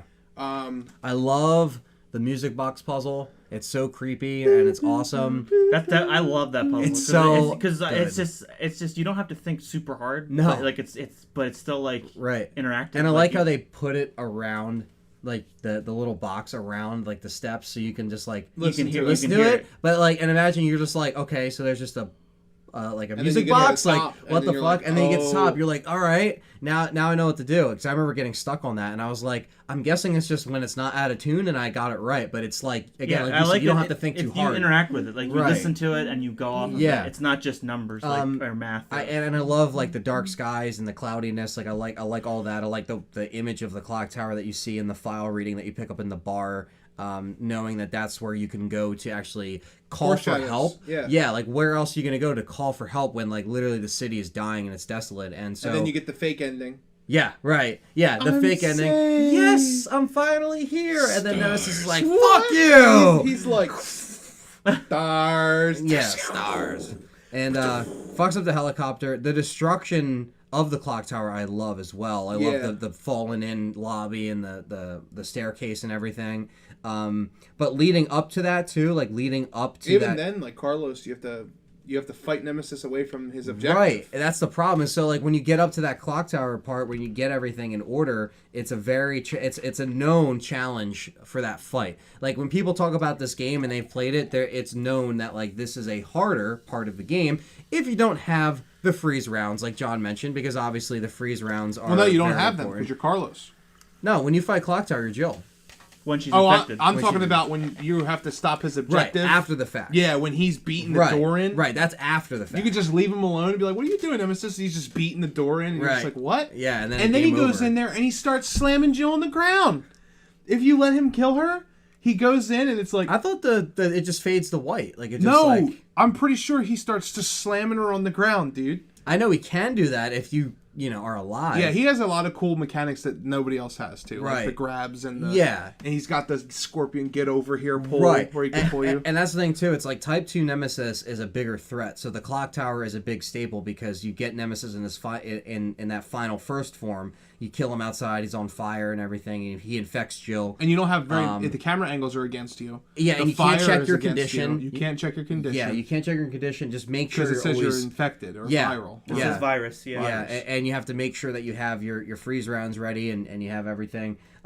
You can either fight, depending on what you did on the cable car, the live selection, you can either have him have a rocket launcher because Carlos comes out and shoots it and makes it blow up, so the fight's a little bit easier, or he will have the rocket launcher and you're fucked because then you're on a virus and he's shooting rockets and it's harder to dodge and quick turn when you are damaged. So what I've heard, and I don't have any experience with this because I haven't sped run the game, but what I've heard is that you actually want him to have the rocket launcher. Because if he has the rocket launcher and you stand up on against him, he'll only try to hit you with it, and it does less damage than his tentacles. And you can dodge them. So you actually want him to have the rocket launcher. Interesting. Because for the next speed run. Hey, that's it. Yeah. So if you have to tank him and he's swinging at you, it does less damage when he hits you with the rocket launcher than it does when he like hits you with And his it's less tentacles. recovery than being thrown. Because the tentacles you just get and you don't get thrown. Because that's the problem with the tentacles at Nemesis, that whether it's the first form or even Type 2 where he has more tentacles, when he just whips back, he just fucks you up. It's like a big well-known thing. Like if he has the rocket launcher, you're better off. Right. Except for when you get away from him. If you get away, shooting then you. then he's just fucking you up with the rockets. Which if he shoots you, you can dodge it, but with camera angles, you can never see. The clock tower fight is one of my favorite fights in the trilogy. I fucking love that fight. I like it because it's epic. like it's not a come down fight. It's like you're still at the peak of all the excitement that just happened, right? And then he's just there. Yeah, and I love that. Well, I mean, I don't say I love the hospital bit, but I do like the fact that we get to see like. Carlos is in this like panic state and he has to go and like try to make this cure. They got the Dino Crisis poster in the hospital. They do. They do. They have the sliding worms in that one room. Doesn't make any fucking sense. And that's an RNG. Sometimes it's sliding worms, sometimes it's all dead zombies. Yeah. So it's like, again, it's just this game saying what the fuck. And that doesn't make sense because I don't like the sliding worms. And the elevator is also RNG because sometimes on certain floors the hunters will be there, and then sometimes the zombies will be there first. Like sometimes there's always a floor where you get like a rush of zombies, but you never know if it's going to be the first floor or the fourth floor or the basement. And the hospital, I just love the music. I love how creepy it looks. Like seeing a hospital. And they have to get out. Yeah, there's seeing a hospital in like a fucking fucked up city, and it's just like it's creepy. Like it reminds me of like a movie where you see these like hot dead hospitals, like when a tragic event happens. Like I like that, like nobody's there, and there's like. What's the same reason? That's the same. And the point hunters we enter. made. Yeah, too. that's the point we made in the Resident Evil 2 remake podcast. Is that the lab being so clean and so sterilized was so much creepier than it being a mess, because it was just like this is crazy. Like it gives you anxiety. I have medical anxiety. I hate hospitals. A lot of people do, yeah. I hate everything about medical stuff. It just gives me, like, the heebie-jeebies.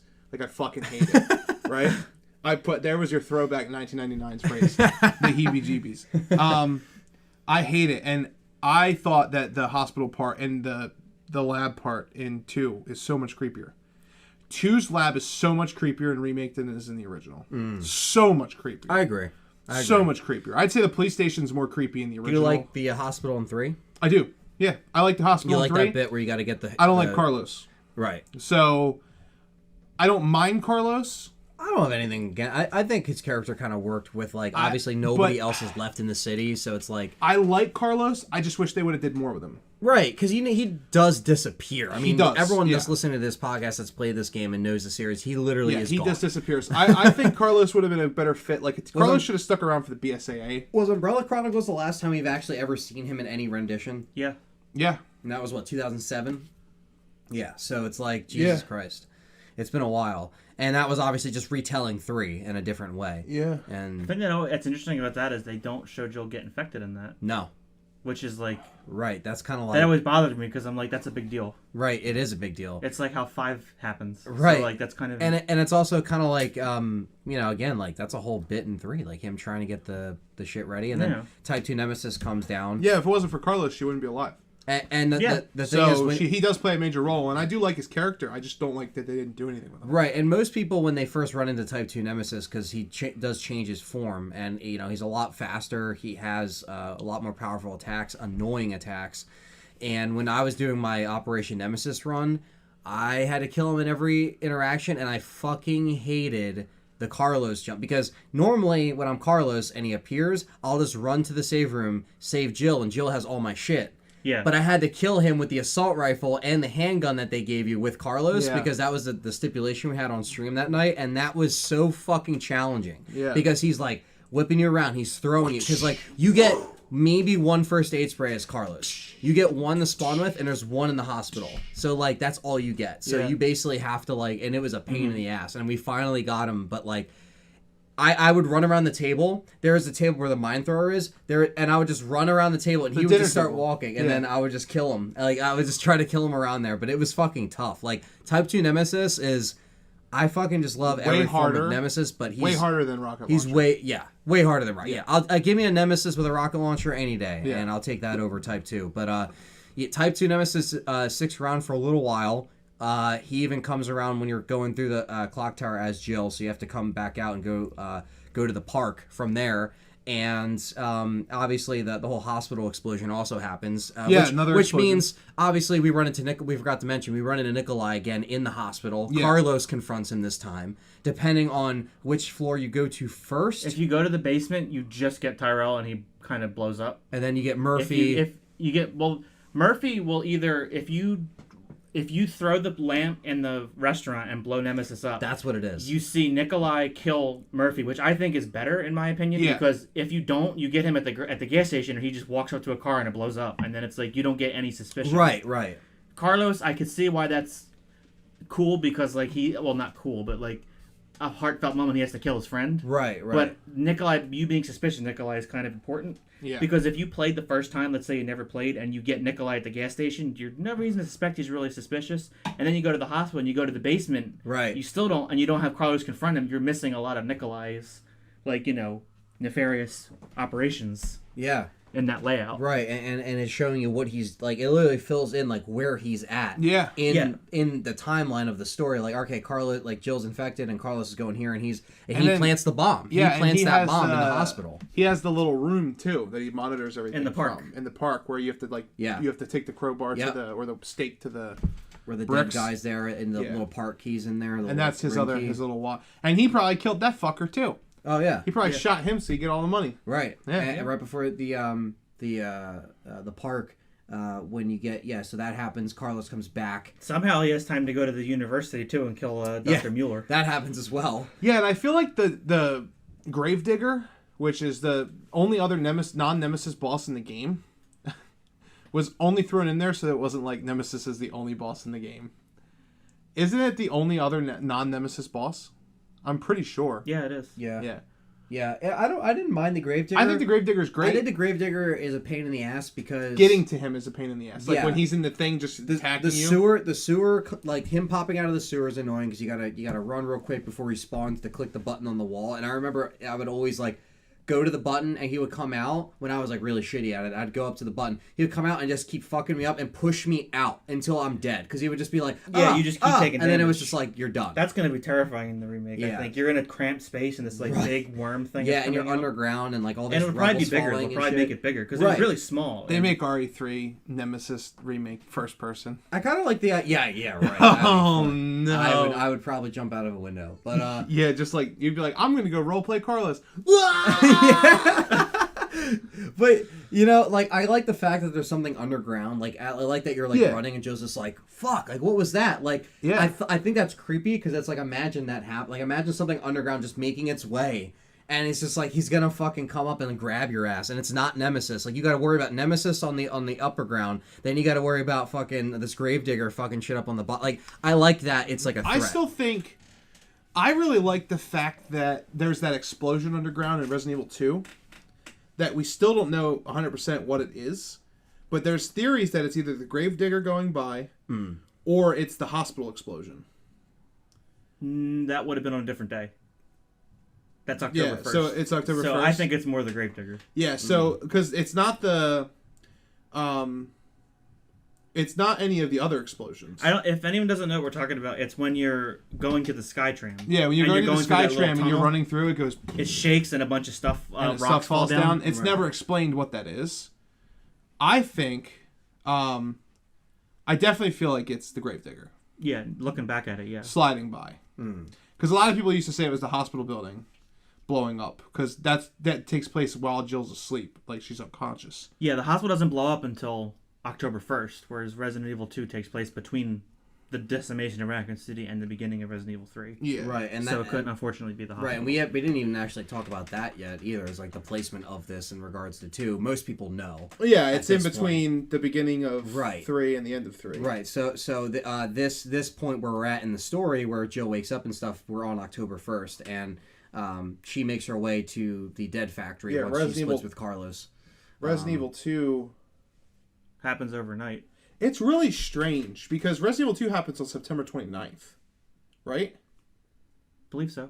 And then when they get out, it's October 30th. October 30th? Or October, it's October 1st. It is? Yeah. Because they leave in the daytime. They leave in the morning. Isn't it the morning of September 30th? Is there 31 days in September? No, 30th. There's 30 days? Okay. So there's an entire... So she's unconscious for 2 whole days. Yeah, she's unconscious for quite a bit, because if you look at... Yeah. If I look at September of 1997... Assuming our calendar's the same. Oh, don't worry, it is. Yeah, there's 30 days. So, September 28th, here. Yeah. You got... Yep. Yeah, that makes sense. So yeah, so okay, so that does make sense. So she's unconscious from the night of September 28th until the morning of October 1st. Yep. Or until the night of October 1st, really. Yeah. Because she wakes up to the sound of falling rain. She says daylight, I woke up to the sound of falling rain. Yeah, because Resident Evil... It's like, I think it's like supposed to be like so early in the morning on October 31st that it's still like dark, is what I think. That's the impression that I get from the weather pattern and it's raining and everything. Because when the city blows up, it's like day. And when she says it's October 1st, or when and you go out to the park, it's raining and it's nighttime at that point. Or at least it looks like it is. And it's definitely nighttime. Yeah, and then she goes to the park or whatever, and you get some more RNG moments, whether or not you get hunters. And hunters also make an appearance. You got the hunter gammas as well, which are like frog-like hunters. You see them in the lab. And they're in Resident Evil 3. The hunters that decap you are known as betas, and then the ones that swallow you are gammas. Yeah, or gammas. You have hunter betas and gammas. Yeah. And the gammas are more terrifying. Yeah, because they remind you of the lurkers from would show up in 0. And they can literally eat you whole if you. They just eat you. Yeah. They just. I believe don't you have to be on caution for that to happen? Because in 0 they just eat the shit out of you. Yeah. When the lurkers just swallow you and your game is fucked. So the hunters do come back, bringing back some RE1 enemies because they were sleepy in 2. They went around. And justifiably so, because Jill's back. But she has to make her way to the sewers, and then we get into the little graveyard bit where we get ready for the gravedigger. It's really adorable that it's kind of like Leon deals with lickers and Jill deals with hunters. Right. Like, Chris and Sheva do find lickers. They're very meaty, slow, and not dangerous lickers, but they're very... It's weird. Like some other characters are associated with certain enemies. Well, in Outbreak, there is both lickers and hunters in it. Yeah, I know, but what I'm saying is, like, Jill never deals with lickers, and Leon never deals with hunters. They just doesn't happen. It never happen. It never happens. Even in the fighting parts, like even in Mercenaries, there's never a Jill and Leon in the same game. No, there's not. Which is crazy because it seems like those are the two. There's the two main boy and girl. Right. Even though people like Chris and Claire, like I like Leon and Claire and Jill are my top 3, but I don't know. I just thought it was adorable. Yeah. It's really cool. Like, Jill deals with hunters. Jill has a lot of exclusives. Nobody else deals with drain demos or brain suckers either. That's another addition to this game. Yeah, which we're going to talk about monsters in just a minute, but it just in general, like, it's, I don't know. I think it's funny. It's funny that they deal with hunters and they don't. Claire does. Right. Even Claire deals with hunters. She deals with sweepers too. Yeah, and Jill's hunters and sweepers. But Leon's like, I don't want none of that hunter life. Yeah. And Jill's got to deal with the bitch. So basically everybody but Chris. Yeah, and Chris deals with both. I mean, everybody but Leon. Yeah, Chris deals with both of them. Yeah. But he doesn't run into them as much.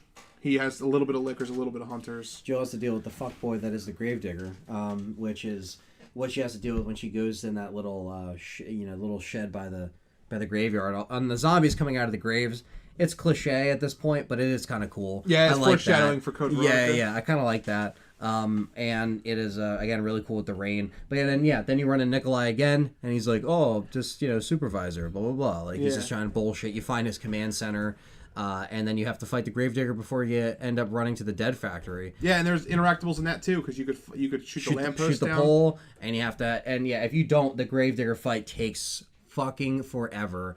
And the problem is, what I've noticed is sometimes the cutscene never triggers for the poles to go down. So sometimes you'll be fighting, and the poles will never shake. It doesn't matter where you're standing, how much damage you do. Sometimes you actually have to do it. And then sometimes if you reload it and try it again, they will shake and fall. Yeah. And you have to shoot it down. I so rarely get that on my playthroughs. I usually end up having to actually fight it. Yeah, it just happens. And it doesn't matter which mode you're on. It's, again, another random thing that RE3 loves to do and toys with you a little bit. We'll have to look into that for speedrunning and see if there's a way to trigger it. Right. There might be ways. I'm sure there is a way to trigger it. We just might not know. Right. There might be ways. These are just stuff we've experienced through years of playing this fucking game. I haven't played 3 a lot compared to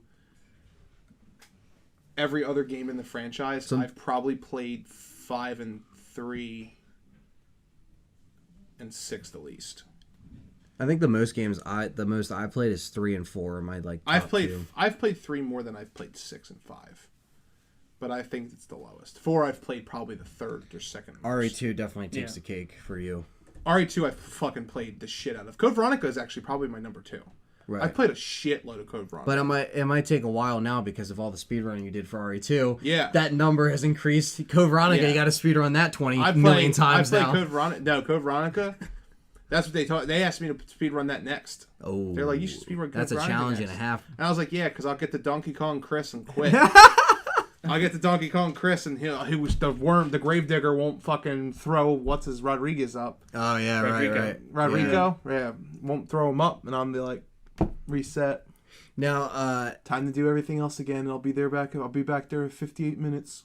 Well, that's the thing too. It's like that game is long as shit. It's long as fuck. So and it's hard. Yeah. So it's like you just have to man, that'd be a challenge. But RE3 is something I'm gonna try to practice, seeing how fast I can get at RE3.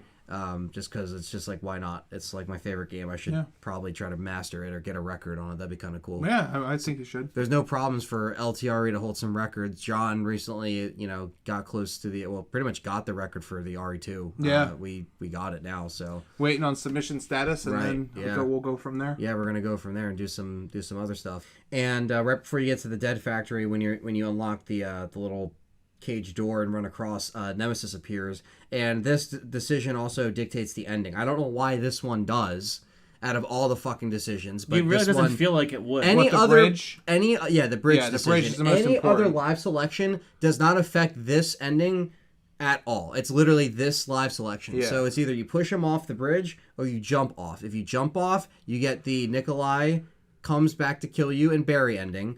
Or if you completely push him off, Nikolai dies by Nemesis in the ceiling, and Barry is nowhere to be found, and Carlos just finds a helicopter somehow, no explanation, and he picks you up. So those are the two paths I always jump off. that happen, and I always jumping jump off is the canon. Right. I always so jumping off is canon, but most people like myself and what my dad played it through as was just pushed him off, and like Nikolai dying was always the one I had in my head as like that was the ending. You know what I mean? He gets gripped up and pulled up into the ceiling. He has that like that conversation with Jill, the altercation right outside the last fight of Type 2 Nemesis, which really doesn't make any sense. Because Nemesis is programmed to basically just kill Stars members. Yeah. And the only reason he attacked... And you don't even see him attack Nikolai. You just see him get... the tentacle. Yeah, you just see him he doesn't spend a lot of time in the ceiling, ever. No. Right. So, and Nemesis is still he's in kind his... of a big dude. Nemesis is still in his sense. Type 2 form. He's not in his he just blob. like goes like... And he just drags him up. The only thing I could think of is maybe he thought it was Jill because he heard Jill talking. Right. So he like reached down and grabbed it. Yeah. Because like he only beats up Carlos because Carlos is in his way to get to he'll him. usually, if you don't... And then Mikhail is in his way to get to you. Right. I so. guess if you're just in the way, he'll just fuck He's you just up. like... Right. Zombie. Yeah, zombie. Get the fuck out of here. Except for Brad, he went for lust. He Brad bloodlusted. was Stars, yeah. He bloodlusted. Brad, he actually checked. Did you see he picks Brad up and then he puts his hand up and then like he doesn't kill him right away? He's like, is this guy really Stars? Yeah. And then he like kills him. He's like, whatever. Like I don't fucking care. He's like, yeah, he Stars. But one of my other favorite fights is in the big ass like the goop room of soldiers and bodies that are stacked. And Mr. X is that you see laying down on the floor in the Type 2 Nemesis little finale fight where he's like trying to roar, but he sounds like he's dying, and he sounds like he's on his last leg on this form. And then he turns into a monster. And he turns into like this big goop monster. He turns and he gets starts growing Type like 3 legs. Nemesis, if you want to call it that, is that's just it's just a big blob of everything, which stems from this fact that the first factory you fight Type 2 Nemesis in, you can use again like what John was saying with the environmentals earlier, you can use that as acid The to valves. The valves, and it literally fucks them up. You can make. I'm pretty sure you can make Nemesis hit them too. Yeah. Yeah, like if he goes to whip you, you can dodge and he'll If you hit dodge it, you can literally roll. It will fall on him. He'll get stagnant, and you can just shoot him. So it actually like makes it pretty easy. Even if you don't have a lot of power weapons, you can still get through that fight. And then that's actually the fight. That's the final Type 2 Nemesis. Yeah, fight. with Nemesis against the valves, speedrunners use the knife. Yeah. Because you just knife the valve and then dodge him. I could see that for sure. Yeah. And it's a really cool environment. Like it's just carnage everywhere. It's just it's destroyed. From there, you get the umbrella. There's a tyrant keycard, laying too. in the trash. There is, yeah. There's a couple things. One thing looks like a regenerator laying in the trash. Right, because we get that cutscene where you see all the body parts, including Nemesis, dump into that big ass like I don't know what you would call it, like a fucking container or something. Yeah, that big the acid bath, and everything kind of falls in, and that's what forms this final Nemesis. But we don't know that yet. Yeah, did you ever see the regenerator that's laying in the garbage? I'll show you later on. It's not a regenerator, but it looks a lot like a regenerator. Yeah. If you show me that art, I might like recognize it. But that's cool. That's really cool. And again, that's what I like about it is like again, this is stuff that we didn't see in 2 that they added to 3, which I like that they added like a desolate factory. It's literally a dead factory. It's done. Yeah. And it's cool. And it's an umbrella factory. Yeah. It's a dead factory. That process is dead thing. Yeah, It's it's all experiments and BOWs and shit. And of course, before this too, I'll back it up a little bit. We do have to deal with the water sample puzzle to get that to get the fucking what do you get from that? You purify the water. Yeah, you purify the water. Yeah, because when you purify the water, it's one of the things you got to do to unlock that major door. Right. Yeah. So the main door, and then of course you have the umbrella. Card key that you get from to overwrite. Yeah, you got to use that, and it opens up the naked zombie fucking bay, and But they all come out. There's the steam puzzle too. And the steam puzzle. Yeah, the steam puzzles. stupid. And if you use the other key, the facility You get the key, rocket launcher. You get the rocket launcher to shoot down Nikolai. So this goes into... Or to fire at Nemesis. Or to fire at Nemesis. Yeah, because you normally, even if you shoot down Nikolai, it takes one rocket, and then you got 3 more to use on the final boss fight. So... Which apparently you're not supposed to shoot him down, because he Right, but like, I just do it every time. Oh, I would too. But yeah, apparently, as we know now, canon is that he writes that file that's in Resident Evil Survivor. We were talking about that earlier when we were planning. October 6th it's filed. October 6th it's filed. So in canon, apparently, he flies away. And again, we don't know where the fuck you get the helicopter from, but obviously in this instance, it's Barry.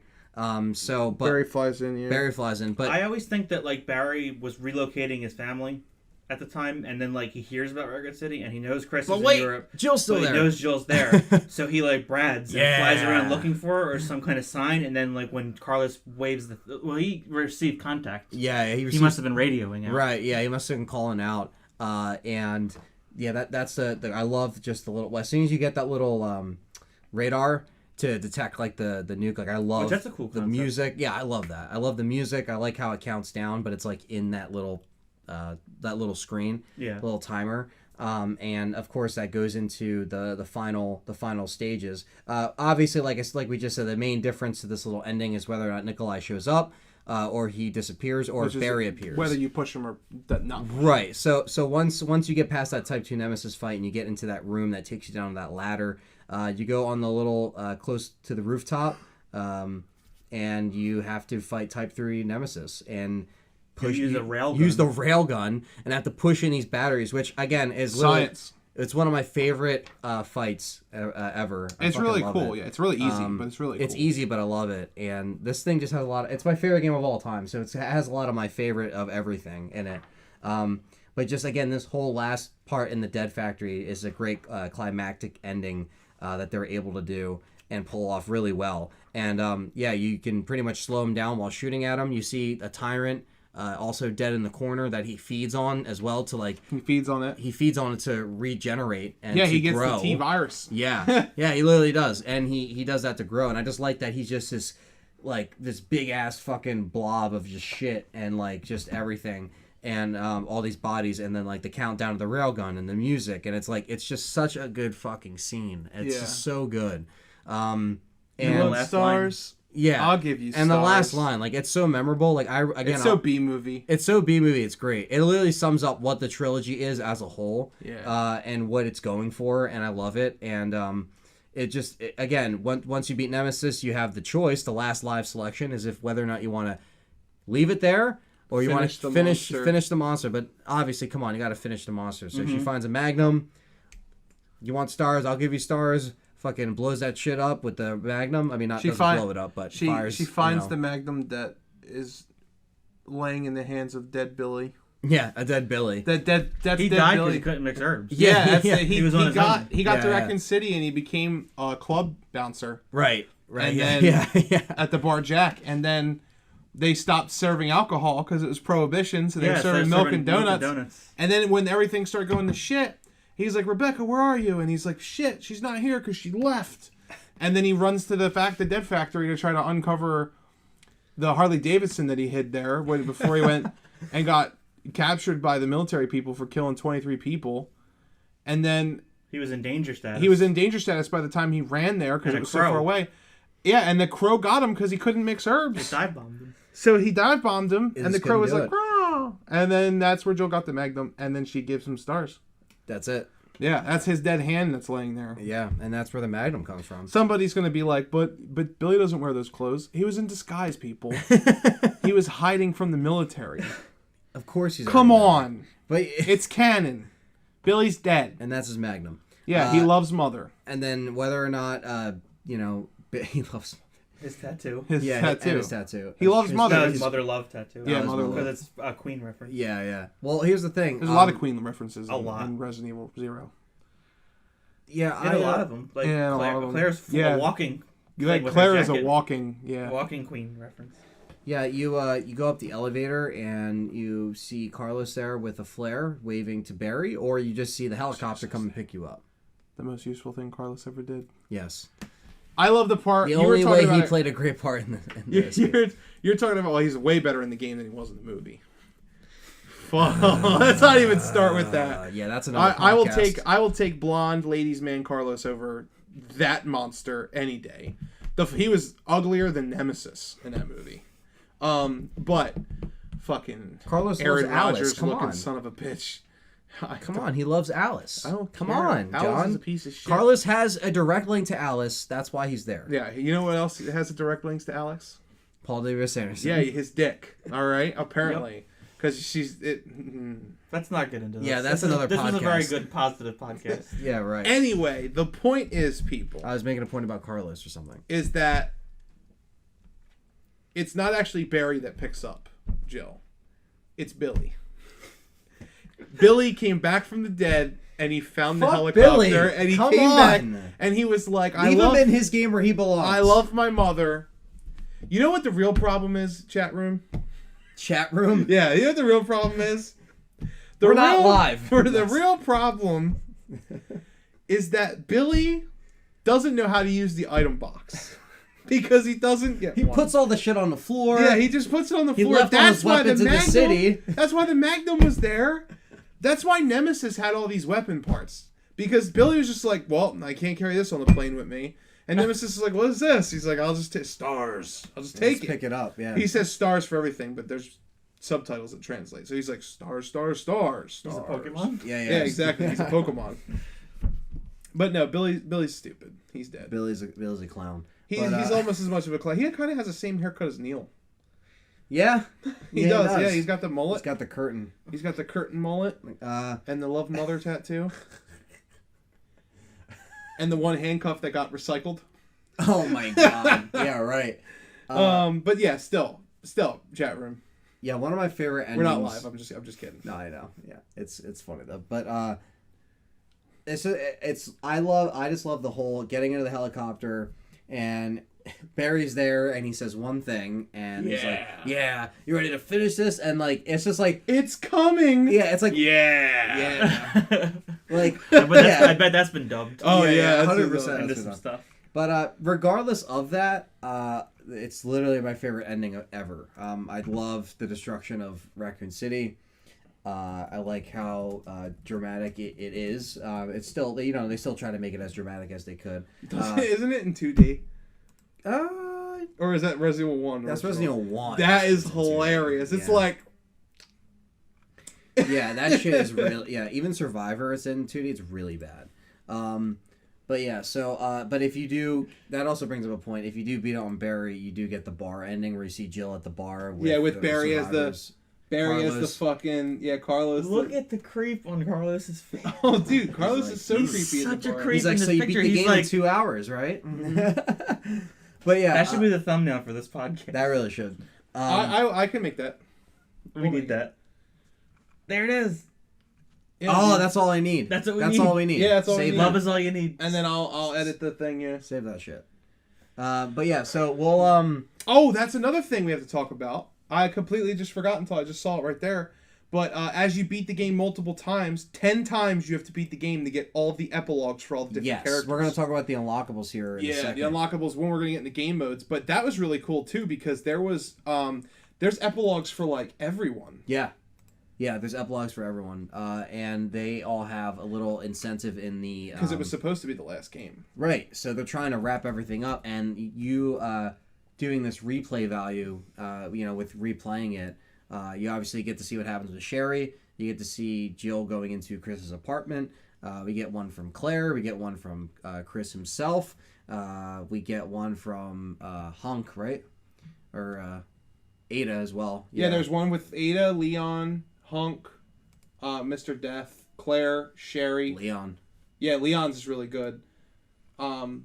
Barry as well with his family, like hugging his family. Yeah, for the last Barry time. hugging Moira and Polly. Yeah, so again, really just awesome little unlockables and features they added. And then you get the director's one. Yeah. But let's talk about the ending real quick before we jump into the unlockables. The destruction of Raccoon City. I mean, it's iconic. I think it's like the perfect way to wrap up this trilogy. And Which makes no sense. Well, yeah. Because, right. it's been wiped off the map. Yeah, it's been wiped off the map. Like, it's... But they do reference it in 4, and it No, does, yeah, for sure. I'm just saying, like... I still think it's my favorite ending of the trilogy. And Well, it's in the only general. real ending of the trilogy. 2 doesn't really have a real ending. 2's just like they leave. Yeah, you're right. You're right. 3 is the best ending because it's... Well, I mean, 1, technically, they blow up the mansion and then they're always blowing shit up. They drive away, yeah. Regardless of which ending you get the awesome cutscene. Yeah, 3 of is... everything getting blown away. 3 has the most satisfying ending because it's like, it's over. They're closing the book. It's finally over. Leon Claire got out. Chris is already out. And the next Rebecca's chapter... in the void The somewhere. next chapter begins. Yeah, the next chapter begins, which was Code Veronica. Right. Which was, where's Chris? Like, we have to find Chris. And the only way you would know that Chris, was okay was when, then you get the epilogue that's unlocked when you beat the game twice. You get Jill's ending. Right. I'm pretty sure that's the order you get them in, too. I think so. You get Jill, Chris, then Barry, then Leon, then Claire, then Sherry, then Ada, then Hunk. Then the director's cutscene. Yeah, so you get a lot from this game. You beat the game 10 fucking times. Yeah. Which I did on the PS1. I have a memory card that has all of this shit on it. Which, I mean, again, back in the day, that's what you would do. Like, replay value on these games were really heavy. Yeah, you could unlock these by just practicing speedrunning. Oh, yeah. 100%. And that's a good thing now is, like, with this game, too, what I like about it, same thing with RE2, which we talked about probably on the RE2 podcast, but the modes, the unlockable modes. So, obviously, with beating this amazing game, you get some amazing unlockables. The most iconic one that still is in the series, well, probably will maybe not, who fucking knows at this point. I hope it does, but Mercenaries mode, introduction to Mercenaries mode. We went from battle mode to Mercenaries mode. Operation Mad Jackal. Extreme battle mode. And while you're playing Mercenaries, obviously you beat it once, you get the boutique key, you get the first epilogue with Jill, and you unlock Mercenaries mode. Mercenaries mode also lends its hand in infinite ammo for the New Game Plus, so the points you get from beating it and getting better ranks, you can buy all that shit, and it will be in the first item box in the warehouse when you do New Game Plus, or you do next game. Yep. Whatever, you just reload the thing and then it's good. Because the way you get to it is loading and then clicking next game, which is also kind of like weird that they didn't put it on the menu. But they did that in the Dreamcast. In the Dreamcast, too, it's and on its own. On the PC. On the PC, you just click Run Mercenaries. It's like a separate window. It's like weird how they did it. But and then also with that mode, it is very different than what we got in 4 for Mercenaries. Like, it's not you're a real, killing enemies to get time. It's not actually a real Mercenaries mode. Right. What we're used to. Right. You're killing enemies to get time in 3. But in 2, you could do, or in 4, you can do melees to get extra like points and time, but you're really picking up the time in that area. Mercenaries in 4, it's like a map 5, and you just 6 run around. is a survival thing. Right. It's like a horde Resident Evil mode. 3 is you have an objective. Right. Get point it's A more to like point extreme B. battle mode. Right. Get point A to point B. Kill zombies. You have to rescue survivors. You have to find the bombs. To have you don't have to find bombs, but you have to. There's a bomb in your body that you have to deactivate. Yeah, you have to deactivate. Yeah, There's so always something about a bomb. Right, so you have to rescue the survivors that give you it's very ammo similar drops. to extreme battle mode. It is, which is where you find the bombs. Right, and you can play as Nikolai, Carlos, or Mikhail. Yeah. Nikolai's the hardest, but when you get kills with his knife, it gives you the most fucking points. So Yeah. if you can master the knife on him, I like the fact that they add that challenge. I'm still really shit at Nikolai in Mercenaries mode, but I can probably try to get better, but it's really fucking hard. Because you dodging in Mercs, if you can master the dodge, you can rack up so much fucking points by dodging. So if you can just spam that dodge now button. That I know you could tap R2, I might be really good at Right. Yeah. So the different strategies that you can bring to that, knowing the dodge mechanics is great. And I always love Mercenaries. I love the music. It's epic. It's cool. You start at the cable car. You have to go all the way to the warehouse. You're going from the trolley. You have to circle back through the restaurant. You have to fight 2 Nemesis at once at one point that appear right by the bar, which is kind of crazy that they were even able to pull that off, but they did. It's nuts. And the hunters are also in there as well, right near the end, which is really difficult. But I remember beating that so many times and getting like really pissed off because it was challenging. I mean, it was a challenging mode. Mm-hmm.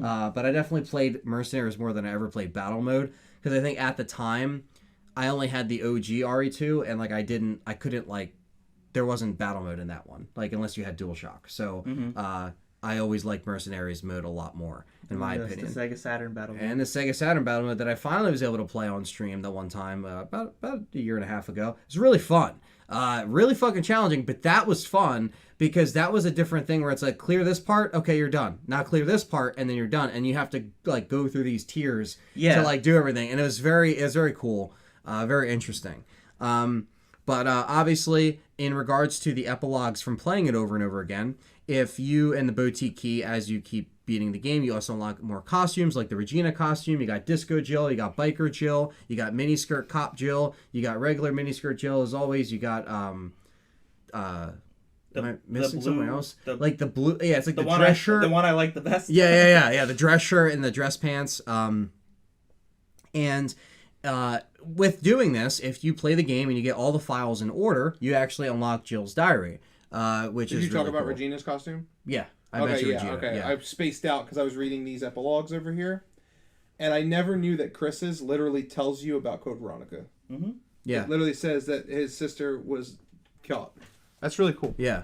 Yeah, it literally bleeds into the next chapter, and I like that. It was able to like be a bookend, but it started like the rest of the shit. But getting Jill's diary, that also gives you more insight of like her thoughts and like her mindset while dealing with it. Again, it's another cool feature that you can unlock. But I guess in regards to like, I mean, we covered a lot. We covered the main story, the unlockables. The last thing I'll probably talk about here that we have on our list is the ports, the different ports that we got. Obviously, we got the PlayStation version first, followed by the Dreamcast version in 2000, followed by the PC version in 2001, and then the GameCube version in 2003, which now has an HD mod through Dolphin Emulator, which looks incredible. But each mode is a little bit different. Dreamcast mode, you start with all of the costumes, and you can play Mercenaries mode without beating it right from the get-go.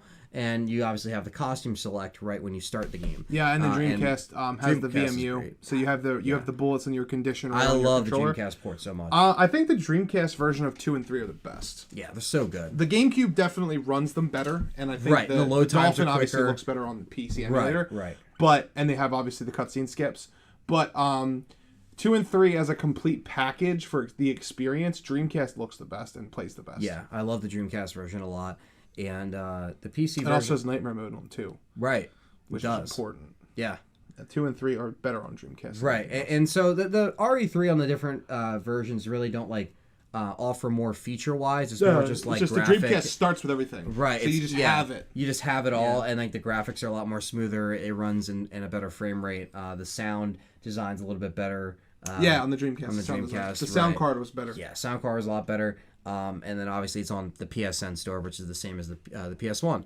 But except loads slower. Right. And now the only thing we really need now is, a fucking remake of this game. Resident Evil 3 remake. But this is I waited a long time to record this specific show just because, I just love talking about like my favorite game, and people listening and that have been listening on this channel know this is my favorite RE game. I just think that this is a great way to end it, and I think the reason why I have a connection with this game is really just like nostalgia, and this is the first like Resident Evil game that like I actually made a lot of progress in. Everybody has their favorite between 1, 2, 3, 4, 5, and all that, right?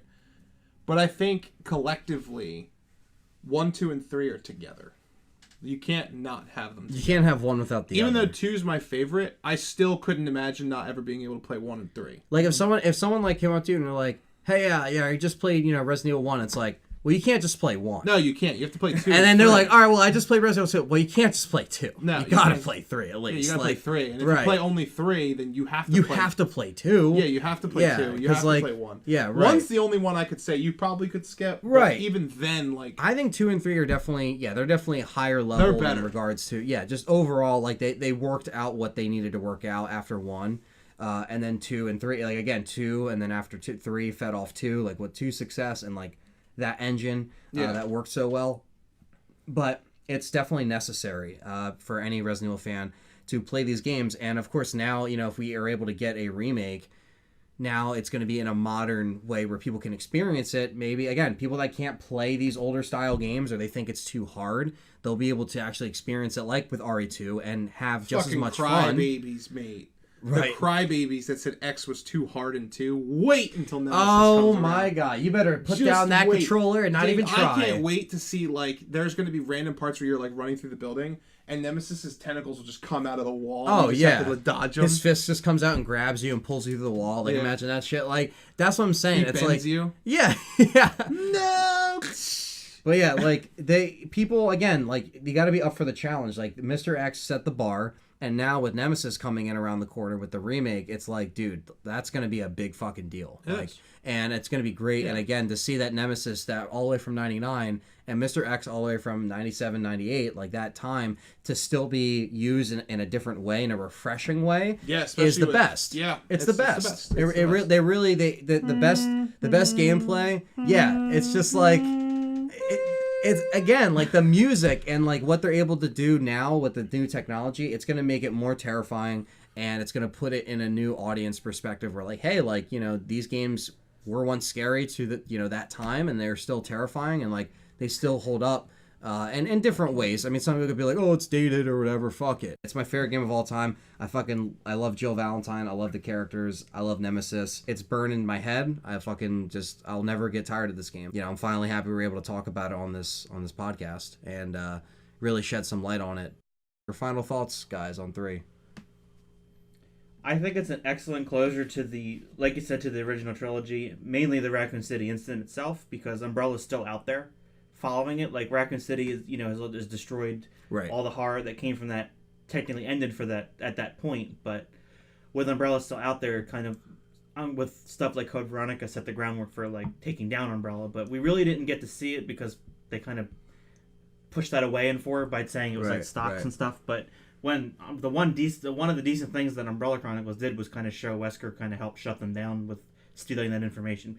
I'm getting off topic, but I think it's a good rounding off to the trilogy. I think it introduced a lot of key elements that are still, important to have now. It took some risks. A lot of them I think worked. It had introduced a terrifying main enemy. All around, I think it's just an excellent game. What is your favorite in the trilogy? You still say 2?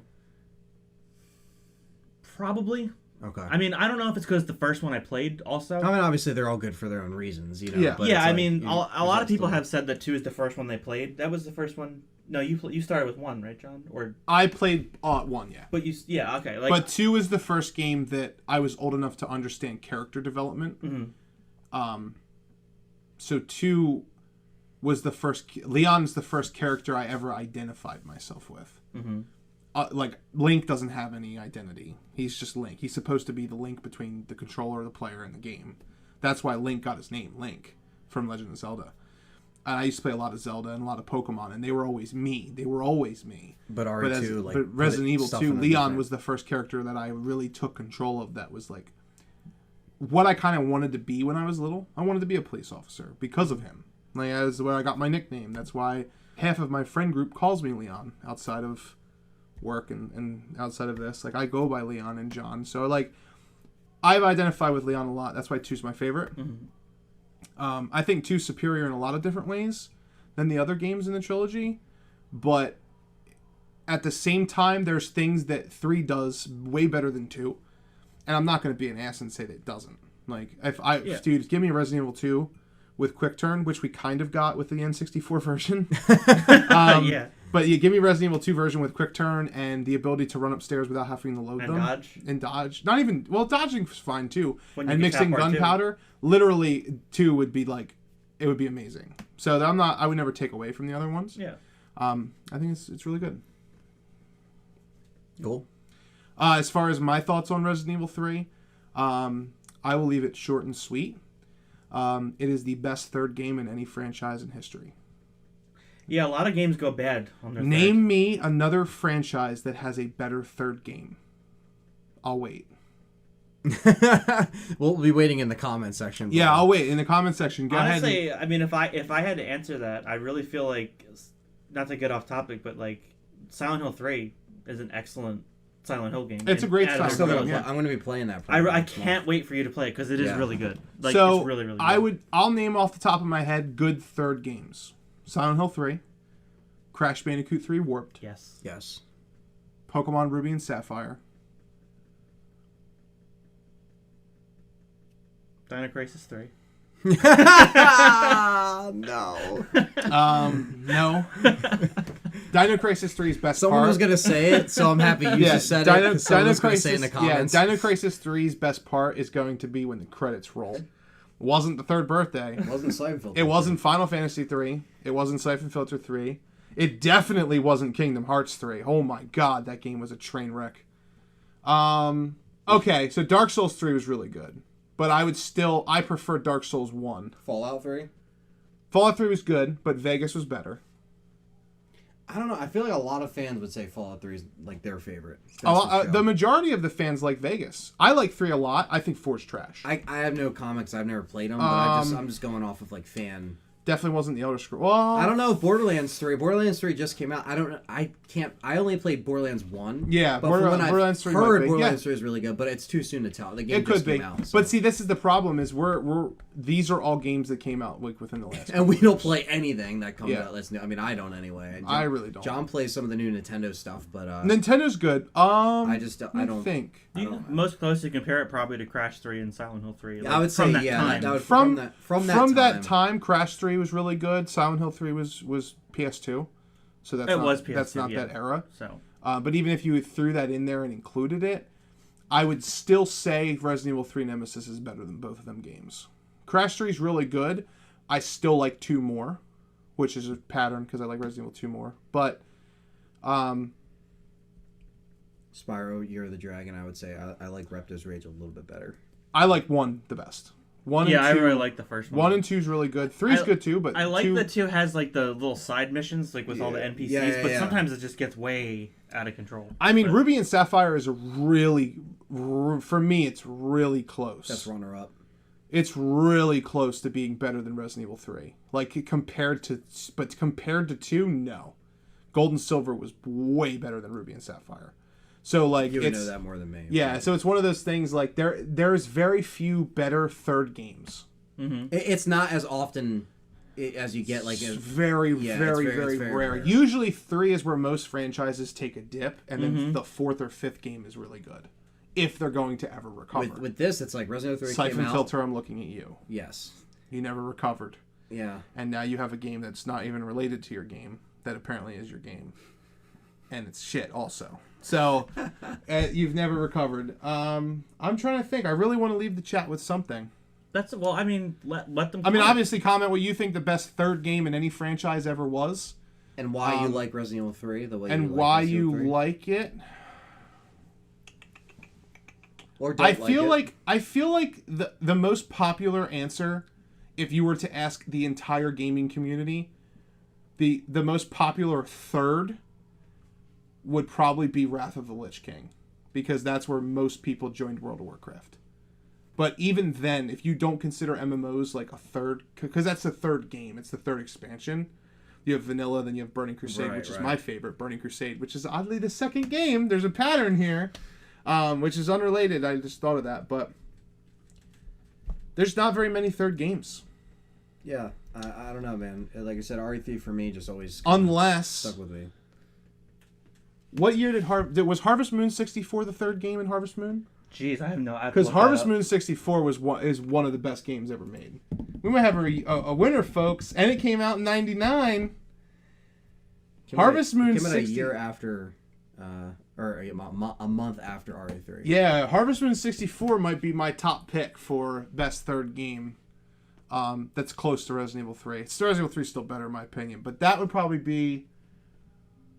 That's not a numbered title, though. If you're talking numbered titles. Okay, but that was Nintendo's stupid gimmick of putting 64 at the end of the fucking 64 title. of everything, yeah. If you're talking Resident Evil 2, 64. 64, bro. It's fucking 64. Donkey Kong it's 64. Like, come on, Nintendo. 64, 5 less than 69. Come on. Jesus Christ. 64, 5 less than 69. The idea I have about making a parody of said song that involves breaking things, I thought it would be really funny if we recorded us going to GameStop and buying a Wii U, and then the very next scene me outside just smashing it on the ground. They still sell Wii U's? Yeah, they're $100. What? Such a ripoff. Damn, Fuck that shit you, should be like GameStop. $30. It's that fucking tablet. That's why. But no, yeah, definitely. Resident Evil 3 Nemesis was definitely. I think we could say it was better than Dino Crisis 3. Yes, I think it's safe to I'll say. go with you on that. I think it's safe to Is say. it Capcom's best third title? Is it better than Mega Man 3? Is it better than Marvel vs. Capcom 3? Is it better than Devil May Cry 3? Is it better than, you know, Devil May Cry Street 3? Fighter 3? Yes, Street Fighter 3. Third Strike is probably better to the masses. To me, no, but to the masses, I don't know. Street Fighter 3 would be good. Dead Rising 3 definitely doesn't fucking win. No, and Dead neither Rising 3 does. Well, definitely Devil May doesn't Cry 2 is the fan least favorite. Is it? Okay. So 3 is way better than 2. Monster Hunter 3 I don't have any experience with, so I would say probably. Definitely not Dino Crisis 3. No. I'll tell you what, Dino Crisis 3 is better than E.T. on the fucking Nintendo. I think anything's better than that. I think a mobile game that some 12-year-old kid made is better than that game. Yeah, Cookie Clicker. yeah. Cookie Clicker is better than E.T. Oh my god, that crab game we just saw. The crab game is fucking selling out, dude. That's what Callie should play. You should play the crab game. I'll show you it. Oh, you know what I never thought of? We have to. We're not going to leave. Yeah, if you like RE3, definitely leave a thumbs up and subscribe and comment and follow us on Twitter, Instagram, Facebook. Join our Discord page. Right. Yeah, all the links are also, down below. Yeah, also follow us over on Twitch, where we're going to be doing most of our all of our live streaming Yep, from now our on. live streams are going to be on Twitch. Our podcast and RE content is going to be all posted to YouTube Yep, for you guys. and it will obviously be on Libsyn and all that. Yes, iTunes and and all that. so by the time you're listening to this on the 28th, we'll probably already have an October month planned for a show or so. So you guys got your Project Resistance show, and then you got this show. So we'll probably do a podcast if we get accepted for the beta. We'll probably do a show talking about Project Resistance. That'll probably be the next show or something like that. But I can't say right now because we don't know if we're going to be fucking playing it soon. But if we can play it, well, we can our judge project, it. we're going to have a Project Resistance podcast that's already out. Well, that's what I'm saying. It's But going if to we be do one post, but if we do one post beta, yeah, obviously. If you haven't listened to our Project Resistance podcast for like the trailer and Tokyo Game Show's whole And gameplay. shebang and the gameplay and all of that, we'll leave a link to that in the description below too. Make sure you go check that out. Yep. But you probably see that. Most of you guys will. And Probably you guys see that know already. if you're listening to this on the podcasting formats, we're on Spotify, we're on iTunes, Yes. we're on Google Play, we're on wherever you can download your shit. Yes. For Also, free. if you did stick around this long, we're gonna bring a game back that I always love to do, where you're gonna comment something in the comment section yes, to show that you to listen. show to this that you whole listen thing to the whole thing. And what I want you to comment in the comment section is Jill's miniskirt. That's fine. Jill's miniskirt. Just say Jill's miniskirt with a period. I was gonna say fuck Dan Berlew, but that's fine. So that works too. So Jill's miniskirt. Fuck Dan Berlew. Yeah. And they'll be like, why does everyone hate me? He just looks at the comments. No, he knows. That's why he didn't answer us on Facebook. He read our message We and didn't tried to answer get an us. interview and he didn't. He like read it. And then he's like, no. Ignored us. He's like, I ain't reading you. I know you're kind. He's like, you guys are going to be picking me You're a apart. Resident Evil fan. You're the I'm one. changing the lore, and there's nothing you could do about it. Yeah, it's literally Edward's a dancer. But yeah, definitely comment Jill's miniskirt in the comment section below. And let us know what you think of RE3 and what your best or your favorite third title in the series Yes, and your favorite memory. And also, if you don't gonna want be to a big do comment. is. Yeah. Just give us of paragraphs, that, if you motherfuckers. don't want to do any of that, we are going to be taking viewer-submitted topics for podcasts from here on out.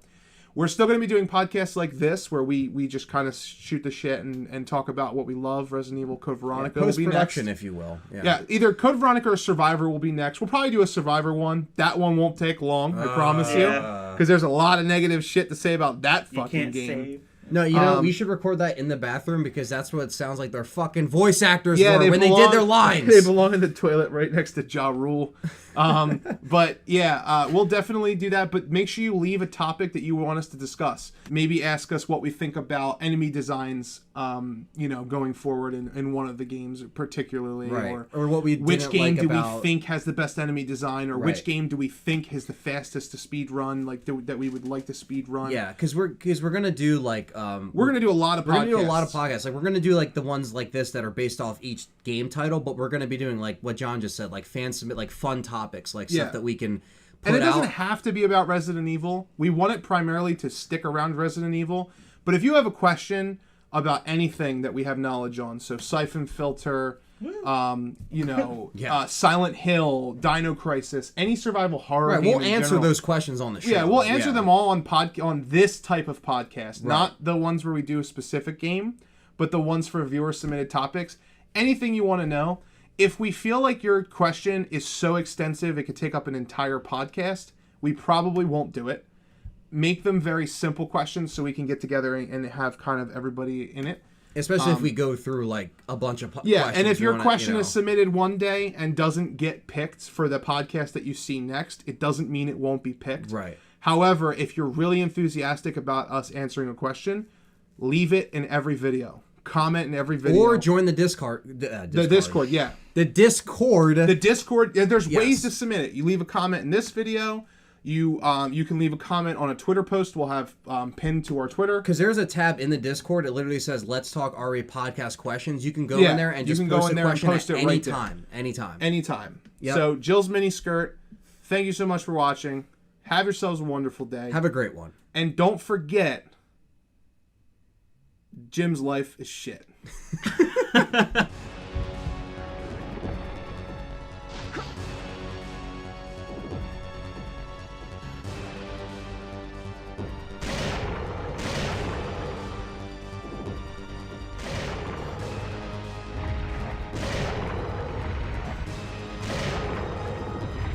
You want stars? I'll give you stars.